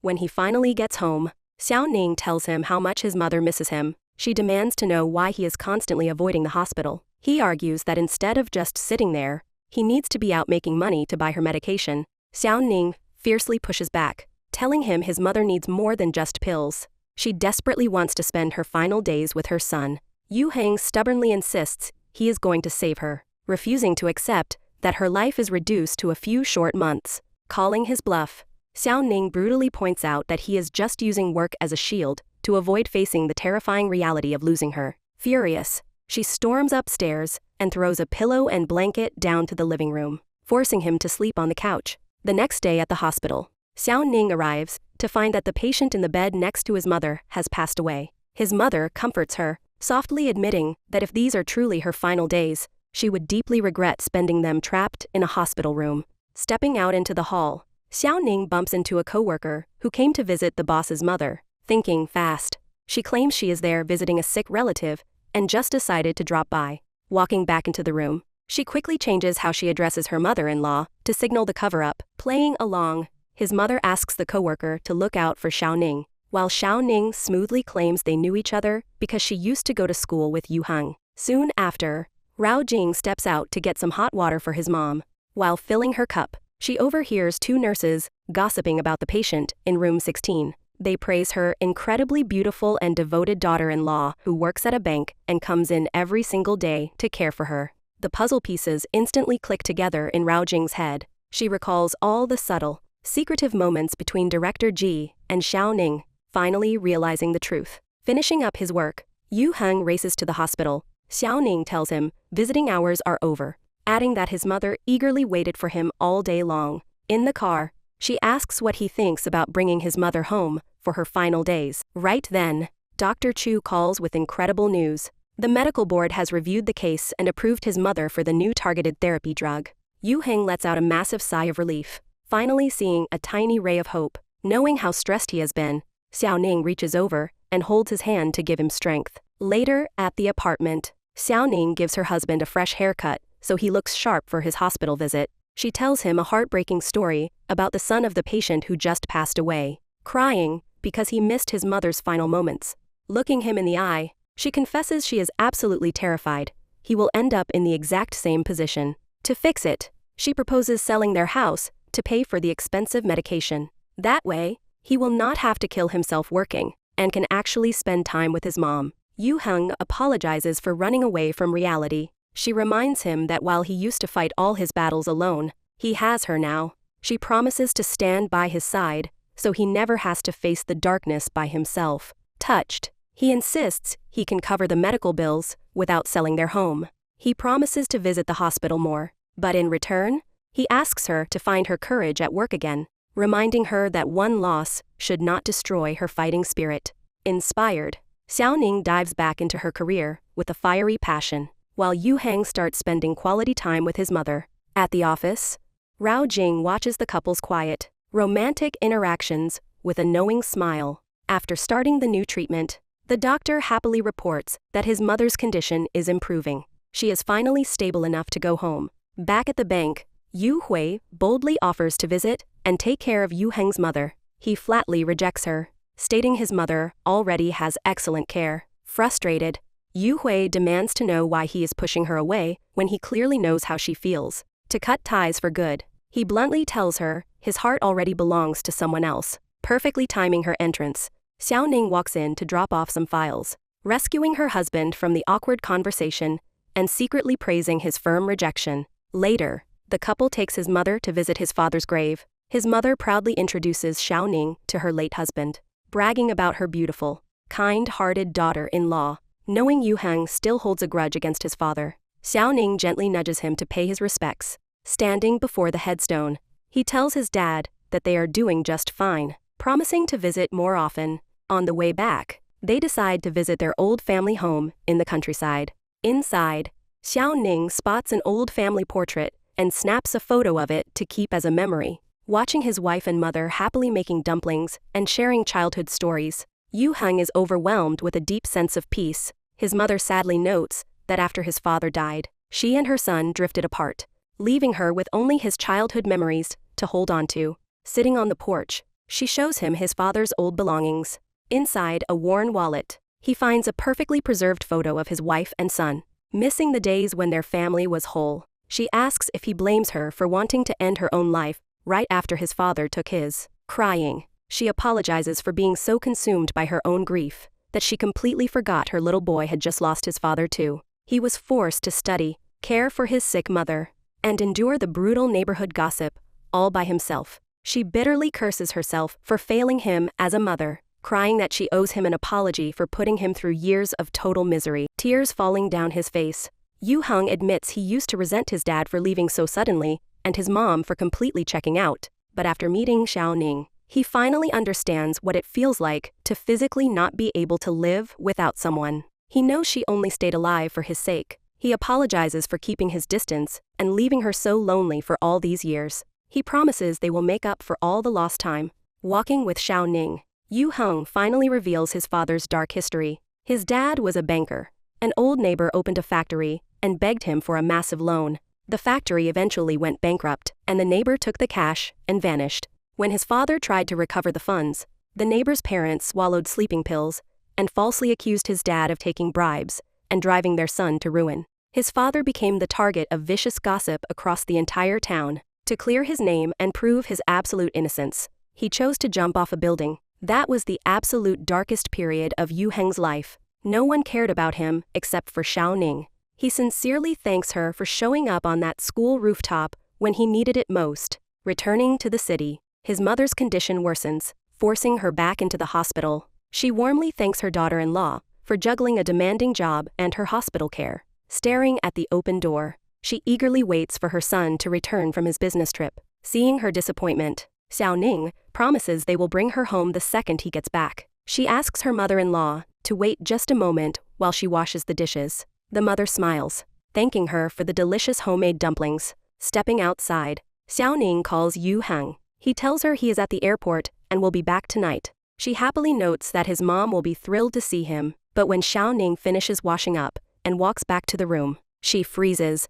A crowd of doctors and nurses is huddled around the bed. She sprints inside, desperately begging the doctor to save her. Refusing to believe she is slipping away so fast, she falls to her knees, begging her mother-in-law to hold on just a little longer, pleading with her to wait for Yu Heng to come home. When Yu Heng finally bursts through the doors, it is too late.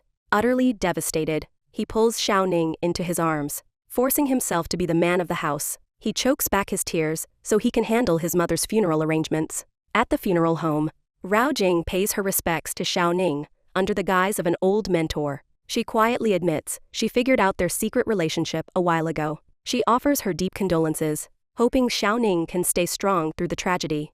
Later at a coffee shop, Zhao Feng gifts Rao Jing a designer handbag she had been eyeing. He admits he wanted to wait for a special occasion, but seeing her so emotional at the funeral made him want to do something to cheer her up. Rao Jing firmly rejects the gift. She tells him he should not be dropping serious cash on a coworker or worrying about her feelings at a funeral, refusing to back down.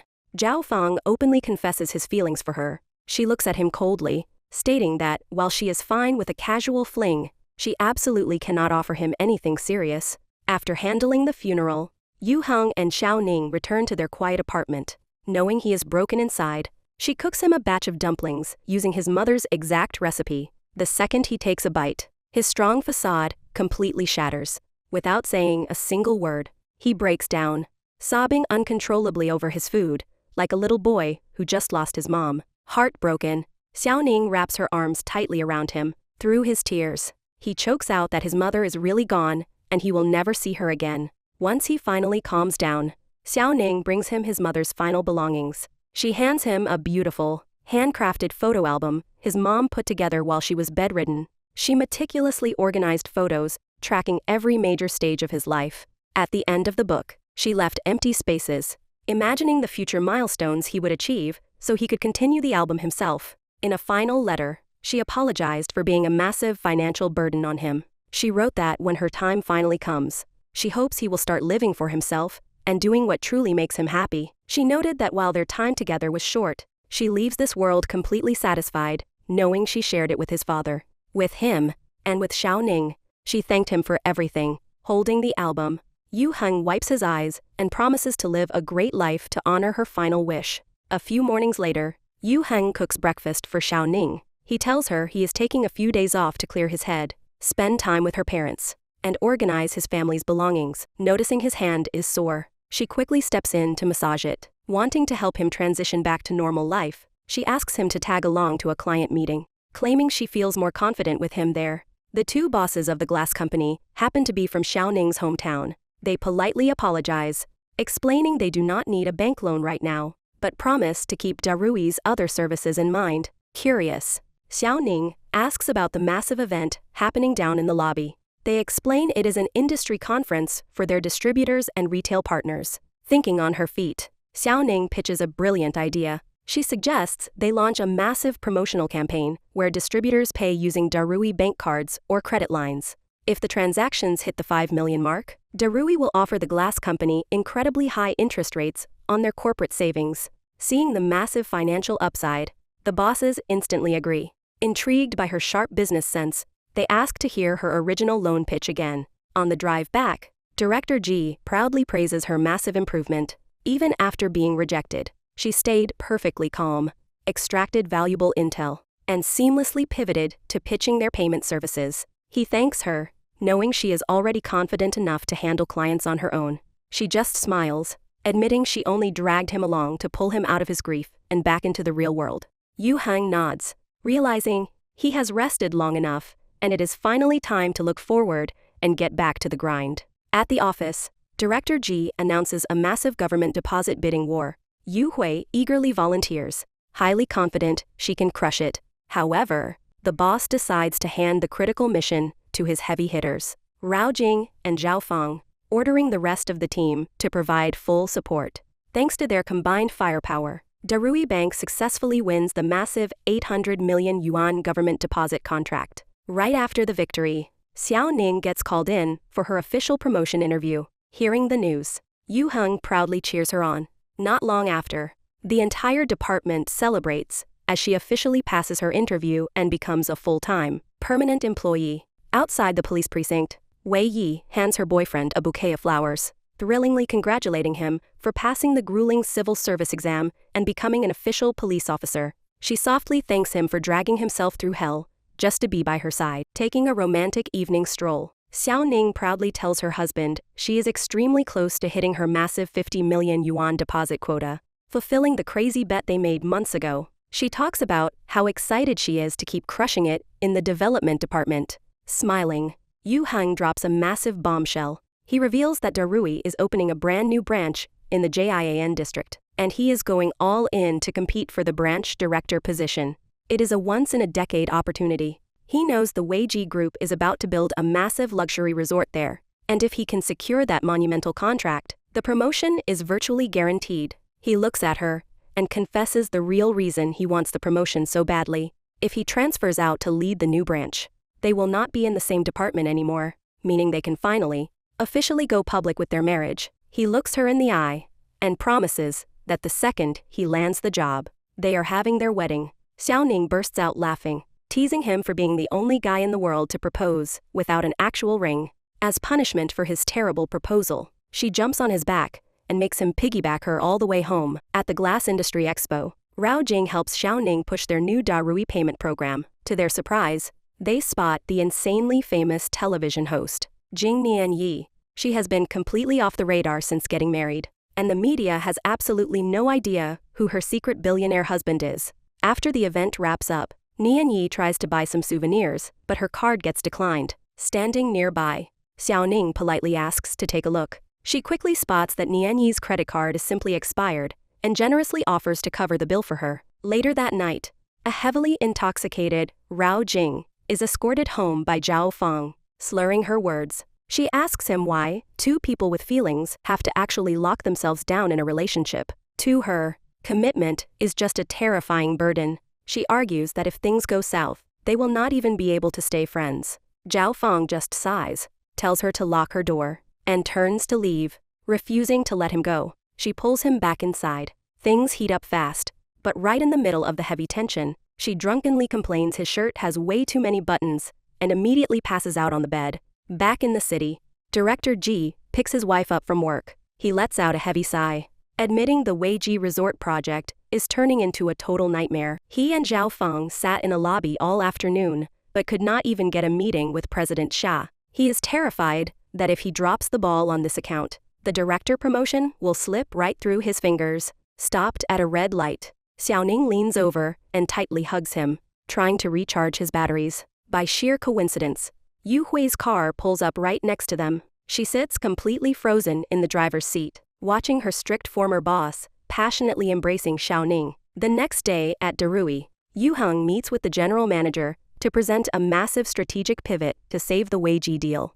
He points out that since Weiji is a foreign entity coming back to build a local resort, President Xia does not just need cash. He desperately needs a domestic financial wizard to manage his cash flow. Yu Heng decides to fly to Jinghai to recruit Professor Jia, a top-tier university professor and one of the most elite economic advisors in the country. Standing right outside the door, Yu Hui overhears everything and immediately uses her connections to book a meeting with the professor first. Waiting for Yu Heng after work, she pretends to pitch him the exact same idea, claiming she already scheduled a sit-down with Professor Jia this weekend. Forced into a corner, Yu Heng agrees to travel to Jinghai with her. Later, while out for a run with Xiao Ning, he breaks the news about the trip.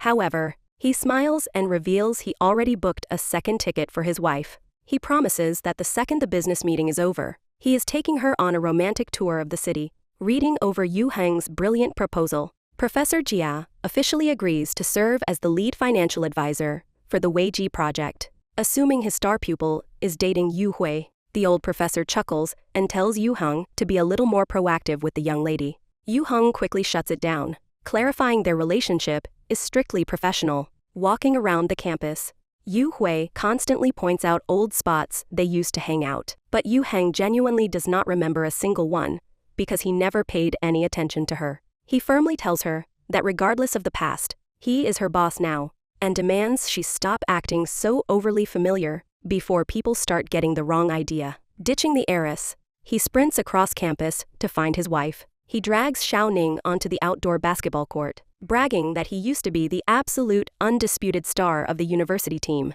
He jokes that if she had seen him play back then, she would have been instantly obsessed. Director Ji then happily takes her on a walking tour of his entire college life. Hearing that he never dated anyone in school, Xiao Ning feels a sharp twinge of jealousy, wondering about the mysterious girl who actually did hold his heart. Walking up to his old dorm, he laughs about how he had to constantly scale the walls because he always stayed at the library way past curfew. She rolls her eyes, calling him an absolute nerd. He smirks, telling her that, once they have kids, she will finally appreciate having a husband who values hard work. When she stubbornly jokes that she does not want kids with him, he just smiles and agrees to grow old and check into a nursing home with her instead.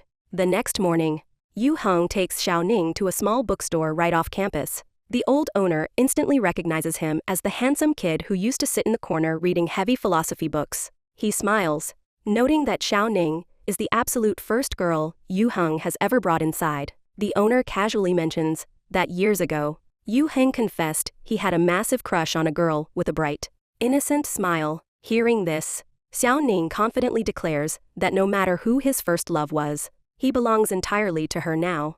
At the same time, Zhao Fang drops by to fix a broken light in Rao Jing's apartment. She quietly opens up about her life, admitting that for years, if she was not aggressively working, she was distracting herself with meaningless, temporary flings. She confesses she started wondering if there was something more out there, like coming home to a lit apartment and a warm meal waiting on the table. Looking at him, she closes the distance and kisses him, deciding she finally wants to try a real, serious relationship. Back at the bank, Xiao Ning hears terrible news. President Xia of Weiji is suddenly flying out of the country for months because his overseas business manager just quit. She turns to run into Yu Heng's office, but Yu Hui physically blocks her path. The heiress drops her nice act and reveals she knows everything about their secret marriage. She cruelly claims Yu Heng only settled for Xiao Ning because he was desperate for emotional support after his mother died. Walking into Yu Heng's office, Yu Hui lays her cards on the table. She brags that her powerful CEO father can easily get him a private meeting with President Xia since their companies do massive business together. The price for the meeting is simple: he has to leave Xiao Ning. Without hesitating for a single second, Yu Heng flat out rejects her toxic offer. He icily warns her that this is the absolute last time he will tolerate her bringing up his personal life in a professional setting. During lunch, Xiao Ning vents to Wei Yi about the Weiji disaster. Listening closely, Wei Yi remembers seeing the famous host Jing Nian Yi secretly getting into President Xia's luxury car. Noting they looked incredibly intimate, she guesses that the billionaire CEO is actually Nian Yi's mysterious, hidden husband. Not wasting a second, Xiao Ning sets up a meeting with Nian Yi. Thankfully, since she had bailed her out with the credit card, the celebrity agrees to meet. Xiao Ning politely takes a massive gamble and asks if Nian Yi can pull some strings to get the Darui director a sit-down with President Xia. Nian Yi firmly refuses, stating she absolutely will not allow her private marriage to be used as corporate leverage. Knowing his window is closing, Yu Heng books a flight to the United States that night. Desperate to track down President Xia overseas, he texts his wife the plan, but gets no reply because she is currently fighting for his life in the coffee shop. Given one last chance to explain herself, Xiao Ning looks Nian Yi in the eye and confesses that the Darui director is actually her own fiancé. She promises she is not trying to blackmail her with the media. She is just a desperate wife trying to help her husband succeed. Touched by her honesty, the celebrity caves. Soaked from the rain, Xiao Ning sprints back into the bank and bursts into Yu Heng's office. She excitedly announces that a secret VIP connection just secured him a private meeting with President Xia for tomorrow afternoon. Passing Yu Hui in the hall, Xiao Ning snaps at her to stop underestimating people. She fiercely warns the heiress that she will never let anyone use her secrets as a weapon against her family. Back at home, Yu Heng brews his wife some hot medicine to ward off a cold from the rain. He gently scolds her for running around the city, taking massive risks for him. She softly admits she just wanted to prove her worth as his partner, hoping she could finally be the one to lift him up. The next day, Jing Nianyi burns 2 hours of her own romantic date time to personally introduce Yu Heng to her husband. President Xia is instantly blown away by the brilliant financial advisory pitch. Impressed by his deep market knowledge, the billionaire agrees to send his legal team over to draft the official contracts with Darui Bank. The following morning, Director Ji proudly announces to the entire bullpen that they officially locked down the massive Weiji contract. He specifically singles out Xiao Ning, crediting her as the absolute most valuable player of the deal. To sweeten the pot, President Xia invited the development department down to his luxury resort for a site inspection. Yu Heng managed to convince upper management to turn the trip into an all-expenses-paid corporate retreat, riding the luxury charter bus to the resort. The team is in high spirits. Rao Jing, however, feels intensely nauseous, blaming her weak stomach on the recent extreme stress. Arriving at the lobby, Director Ji announces that the company is covering every single dime they spend on the trip. Zhao Fang handles the room keys, handing the boss a massive solo suite. Slipping past his wife, Yu Heng secretly slides the spare room key right into her pocket. Back in her own room, Rao Jing takes a quiet moment to take a pregnancy test. Staring at the plastic stick, the positive result exactly confirms her suspicions. That evening, the department throws a massive birthday party for Xiao Ning. She raises a glass, sincerely thanking Rao Jing for guiding her through her darkest days. She thanks the whole team for having her back. Finally, she looks right at Director G, thanking him for constantly believing in her and pushing her to be better. She tells the room she finally understands what it means to fight side by side in the trenches. Out of nowhere, Yu Hui grabs the microphone, staring right at the boss. She announces she is going to sing a romantic love song to express her hidden feelings. Xiao Ning's blood boils as she sits there, forced to listen to another woman aggressively serenade her husband. Still, she bites her tongue to protect their secret. Later, she accidentally spots Yu Hui cornering Yu Heng in the hallway. The heiress arrogantly claims she is the only person powerful enough to guarantee his promotion to branch director. He icily replies that he will earn his own promotions. Getting nasty, she threatens to completely destroy his career. He smirks, telling her to stop flattering herself, reminding her he built his empire completely from scratch and has absolutely zero interest in her family's dirty money. Delusional.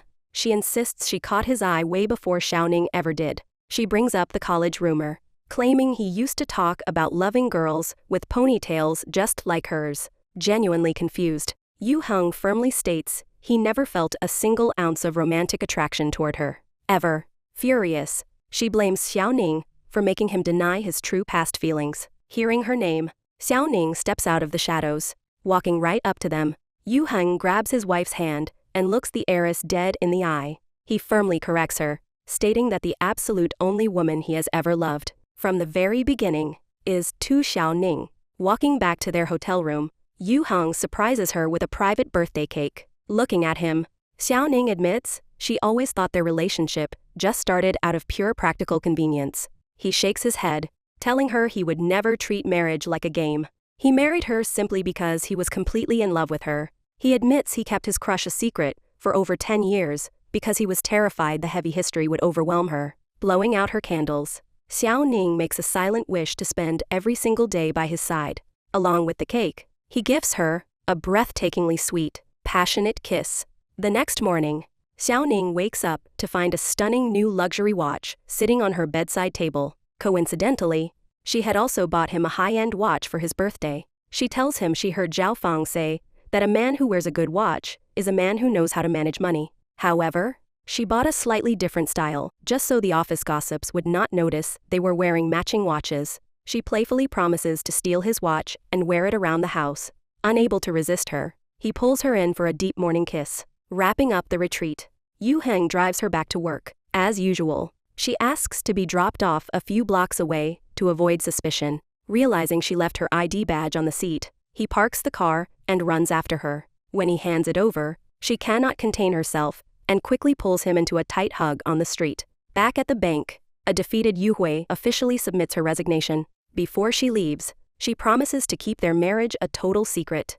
But she begs for one honest answer. Back in college, when he saved her and then said he had the wrong person, was he telling the truth or just using a cheesy pickup line? Yu Heng sighs, explaining that from the back, her ponytail looked exactly like Xiao Ning's. Realizing she was never even in the game, Yu Hui admits she only lost because she arrived a decade too late. She sincerely wishes him the best of luck with his promotion and walks away.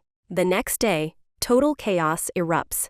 An anonymous post goes viral on the company's internal message board, vividly describing Director G secretly hugging a female employee. Panicking, Xiao Ning furiously texts him. He calmly replies not to worry, guessing whoever posted it only saw them from behind and did not manage to snap a clear photo. That morning, Yu Heng aggressively calls Zhao Fang into his office. A few minutes later, Zhao Fang struts out into the bullpen and loudly declares to the entire floor that the mystery woman in the post is actually Director G's official, longtime fiancé. Back at the apartment, Xiao Ning demands to know why he essentially outed their relationship to the whole company. He shrugs, arguing that controlling the narrative is much better than letting vicious rumors spread. She furiously blames herself, crying that she was just so intoxicated by his sheer absolute perfection that she could not resist hugging him in public. She frantically asks if this scandal will destroy his chances at the promotion. He admits several heavy hitters jumped back into the race, and upper management is currently fighting over the final decision. Terrified that their office romance will ruin his career, she decides she needs to commute alone from now on and keep a massive physical distance from him at work. But the drama at the bank is far from over. The wife of Director Xing violently storms into the lobby, screaming about a homewrecker, sleeping with her husband. Having no idea who the actual mistress is, she takes one look at the beautifully dressed Rao Jing and immediately attacks her. Spotting the chaos, Zhao Fang violently shoves himself between them. When the crazy wife aggressively insults Rao Jing, claiming she only gets ahead by seducing men, Zhao Fang completely snaps. He loudly defends her honor, declaring she is a brilliant, entirely self-made woman who crushes Director Xing in pure talent. When the wife accuses him of being brainwashed by the tramp, Zhao Fang screams at the top of his lungs that he is her proud, official boyfriend. Later in his office, Yu Heng reveals that headquarters found out about Zhao Fang and Rao Jing. Instead of accepting a forced transfer to a branch in another city, Zhao Fang decides to completely resign, refusing to leave a pregnant Rao Jing alone. Walking into her apartment, Zhao Fang drops all his massive client portfolios onto her table. He admits that the second he decided to chase her, he knew one of them would eventually have to leave the bank, and he always planned to fall on his sword for her. He points out that the corporate world is brutally unfair to older women trying to rebuild their careers after having a baby. Deeply moved by his massive sacrifice, Rao Jing finally admits she is carrying his child. Without hesitating, Zhao Fang pulls out every single bank card he owns and hands them to her. He even offers to transfer the deed of his house directly into her name. He wants absolutely nothing in return, except the chance to be by her side. Looking her in the eye, he swears to be an incredible husband and an amazing father, begging her to finally marry him. Back at the office, Director Xing storms into Yu Heng's office, furiously accusing him of leaking the affair to his wife just to eliminate a rival for the promotion. He even reveals he bribed clients to file fake complaints, accusing Yu Heng of taking massive kickbacks.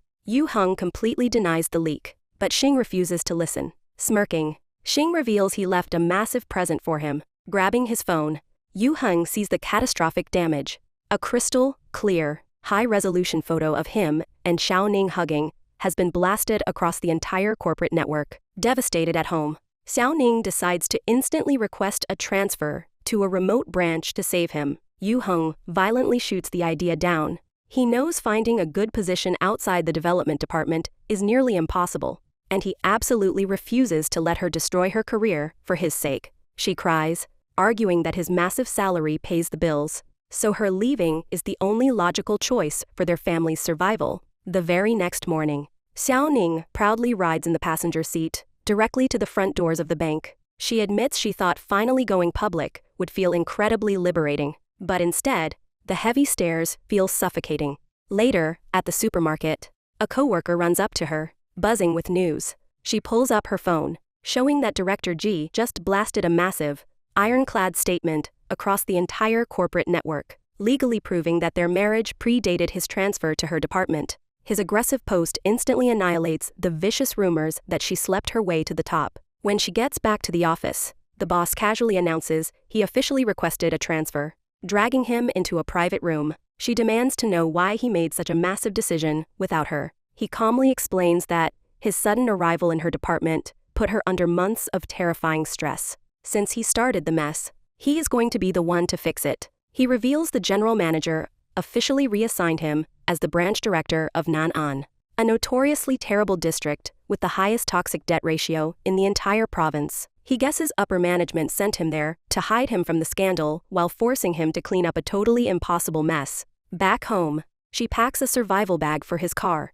knowing his new commute will take 4 brutal hours every single day. She packs emergency supplies just in case he gets stranded. He looks at her and swears that unless it is an absolute emergency, he will never spend the night away from her. Reaching out, he slides her wedding ring back onto her finger. Completely thrilled, they never have to hide their love again. Back at the bank, Rao Jing officially takes over the development department, and fresh recruits are brought in to fill the empty desks. Out in the rural Nan'an district, Yu Heng begins his brutal new grind. He spends his days aggressively hunting down toxic debt to artificially inflate the dead branch's numbers.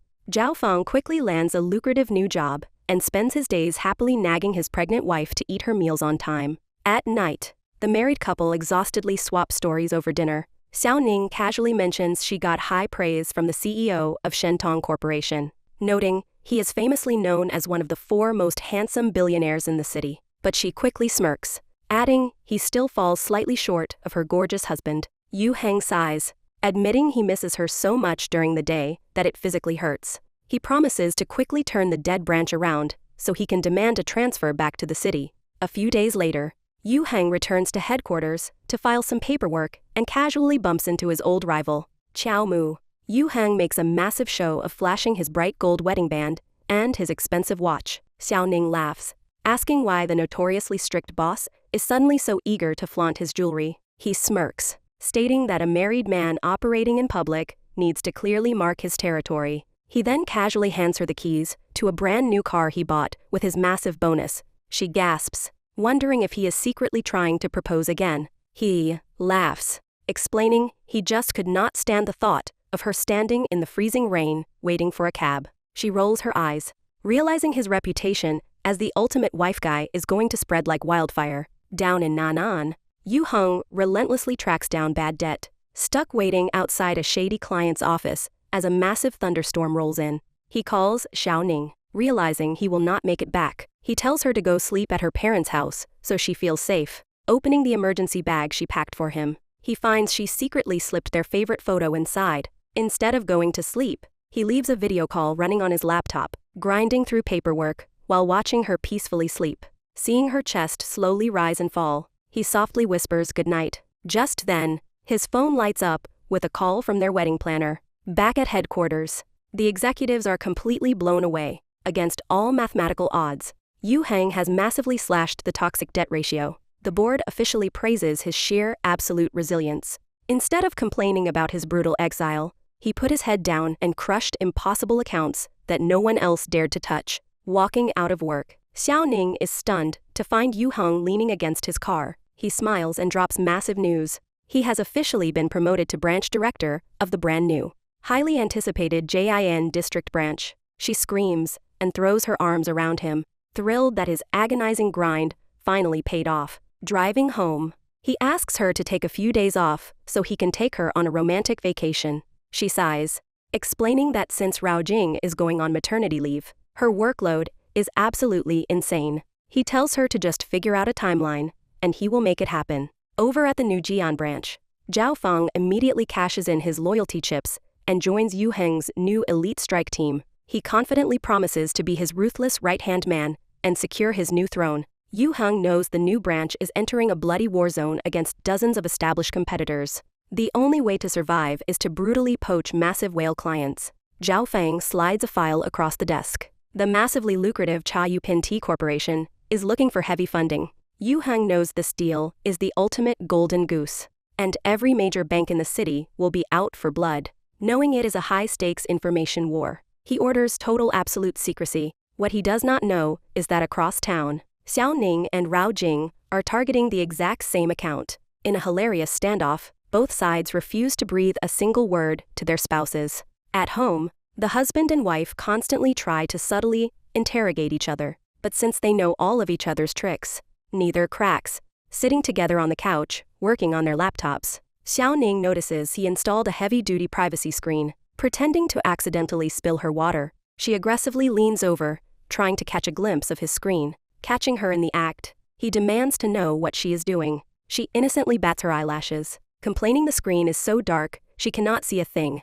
Smirking, he throws his laptop aside, scoops her up in his arms, and carries her toward the bedroom, promising to show her a few things she definitely will not need a privacy screen to see. The vice president of the Cha Yu Pin tea brand is a notoriously tough negotiator. After a brutal preliminary round, his financial team shortlists two highly viable funding proposals.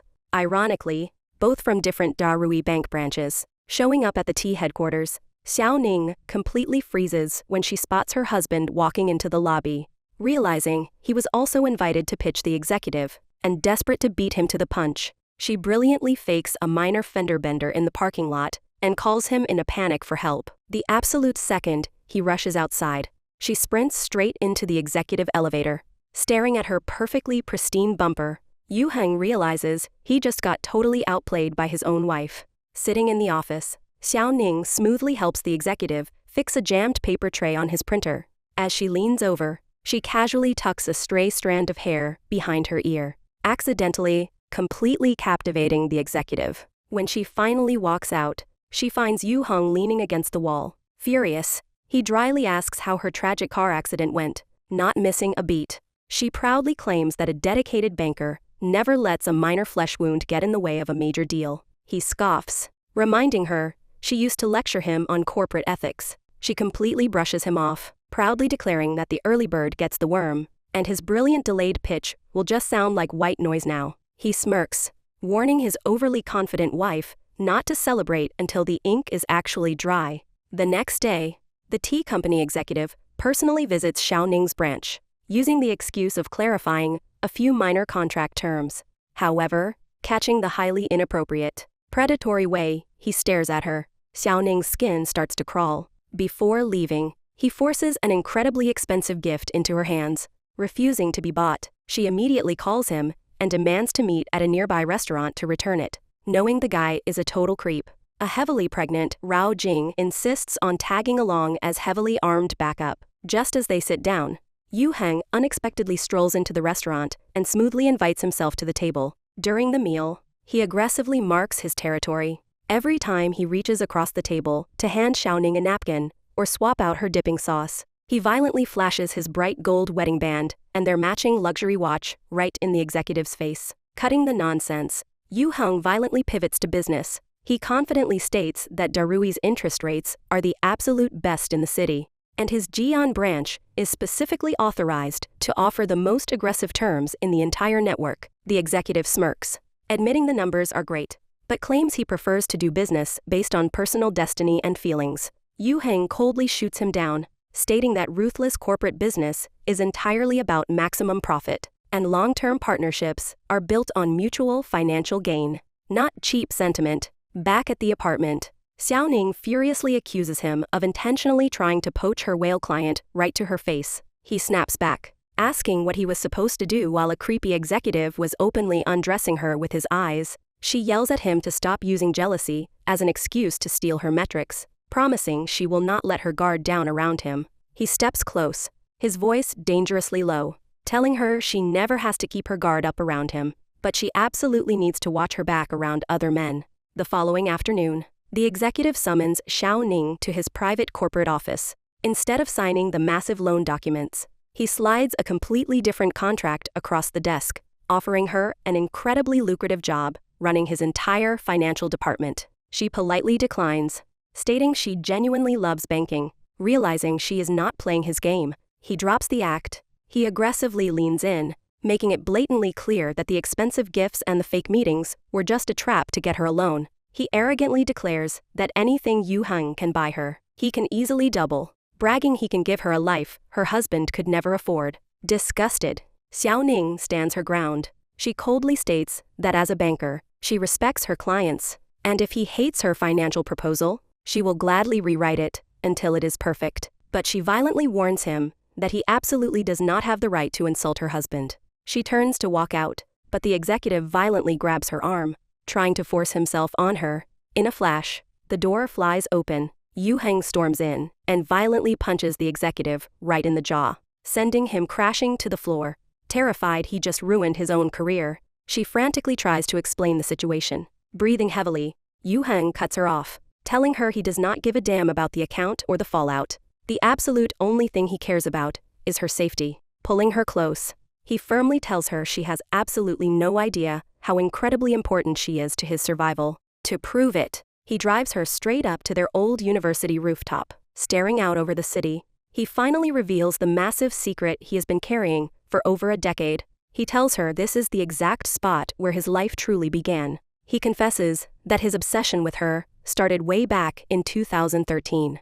She was his absolute first love, his untouchable white moonlight. The very first time he saw her brilliant smile in the courtyard, his heart was completely stolen. He recounts the terrifying dark ages after his father's suicide when he was rapidly spiraling into total darkness. She was the singular, blazing ray of light that literally pulled him back from the edge of the roof. He admits he spent years obsessively tracking her every move in their class group chats. By the time he finally built up the courage to introduce himself, he was exactly 1 second too late. Even when he fled the country to study abroad, he constantly checked her socials. The absolute second he found out she dumped Jing. He packed his bags and immediately flew back to the country. He spent a few months aggressively building his career just so he could be worthy of her. But when he heard through the grapevine, she was actively hitting the blind date market looking for a quick marriage, he panicked. It was no accident they bumped into each other. He orchestrated the entire thing. He even secretly met with her parents before they got married to prove he was a good man. Tears streaming down her face, she playfully hits his chest, furious that he kept this a secret for so long, making her insanely jealous of a ghost that turned out to be her. She cries, thanking him for constantly fighting his way back to her. He wipes her tears, promising that the agony of secretly loving her for a decade was absolutely worth it. But he softly tells her he is entirely done waiting. Dropping to one knee, he pulls out a breathtaking diamond ring, finally giving her the massive, romantic proposal she always deserved. Yu Heng flawlessly slips the ring onto Xiao Ning's finger. She pulls him up into a devastating kiss, overwhelmingly grateful to finally know that for over 10 years, there was a brilliant, perfect boy standing in the shadows, endlessly waiting to love her. The very next day, they head back to the Civil Affairs Bureau to finally take their official marriage registration photos, proudly solidifying their status as a legally married power couple. His mother-in-law even surprises the new bride with a massive bouquet of red roses to celebrate. They happily pose for their gorgeous newlywed portraits. Visiting her parents, Xiao Ning finally drops the bomb that they just officially registered their marriage that morning. Her mother gets a little emotional, hurt that her daughter kept such a massive milestone a secret. To quickly cheer her up, Yu Heng smoothly hands over complete creative control, asking her to personally plan their upcoming massive wedding. Later that night, the couple proudly blasts their stunning marriage certificates all over social media, officially breaking the internet. On the night of the Mid-Autumn Festival, Yu Heng takes her on a romantic walk through the bustling city streets, playing the perfect Instagram husband. He happily snaps hundreds of photos of her. They share a sweet ice cream cone and ask a stranger to take a couple's photo. When she looks up from checking the picture, Yu Heng is completely gone. Out of nowhere, a random girl walks up, hands her a cute stuffed cat, and tells her to follow a trail of clues. The scavenger hunt brilliantly traces the entire history of their relationship, starting all the way back to the stray cat on the school rooftop. It highlights their messy youth, the intense butterflies, and the agonizing missed connections. It perfectly captures how, when fate finally handed him a second chance, he sprinted at full speed to lock her down. From that moment on, his dark, terrifyingly empty apartment was completely flooded with her chaotic, beautiful energy. She gave him the warm, perfect family he had been desperately craving his entire life. Deeply moved, she finally truly comprehends the sheer, crushing weight of his absolute devotion. Reaching the end of the trail, she finds him waiting. He softly asks her to blindly trust him with the rest of her life, swearing on his soul that he will spend every single breathing second making sure she is insanely happy. Crying, she thanks him for never giving up on her, for relentlessly chasing her, and for finally showing her what absolute, perfect happiness feels like. Hand in hand, Yu Heng slowly walks Xiao Ning down a beautiful makeshift aisle, as massive, brilliant fireworks explode across the night sky. A few days later, they hit the studio for their massive, exhausting wedding photo shoot. Seeing her feet hurting in her heels, Yu Heng immediately calls off the rest of the shoot, completely prioritizing her comfort over perfect pictures. Instead, they just spend the afternoon laughing and completely lost in each other's arms. At the same time, Zhao Feng takes his heavily pregnant wife on a relaxing beach vacation. The overwhelming love and support from his family finally fills the massive, agonizing void in Rao Jing's heart. She smiles, realizing that taking a gamble on him was the absolute best decision she ever made. Fast forward 1 year later, Yu Heng and his ruthless right-hand man, Zhao Feng, have completely stabilized the Jian branch, turning it into an absolute juggernaut. Xiao Ning continues to aggressively crush her quotas in her beloved development department. And every single night, after the brutal corporate wars are over, the director and his beautiful wife shut out the world and fall completely back into each other's arms.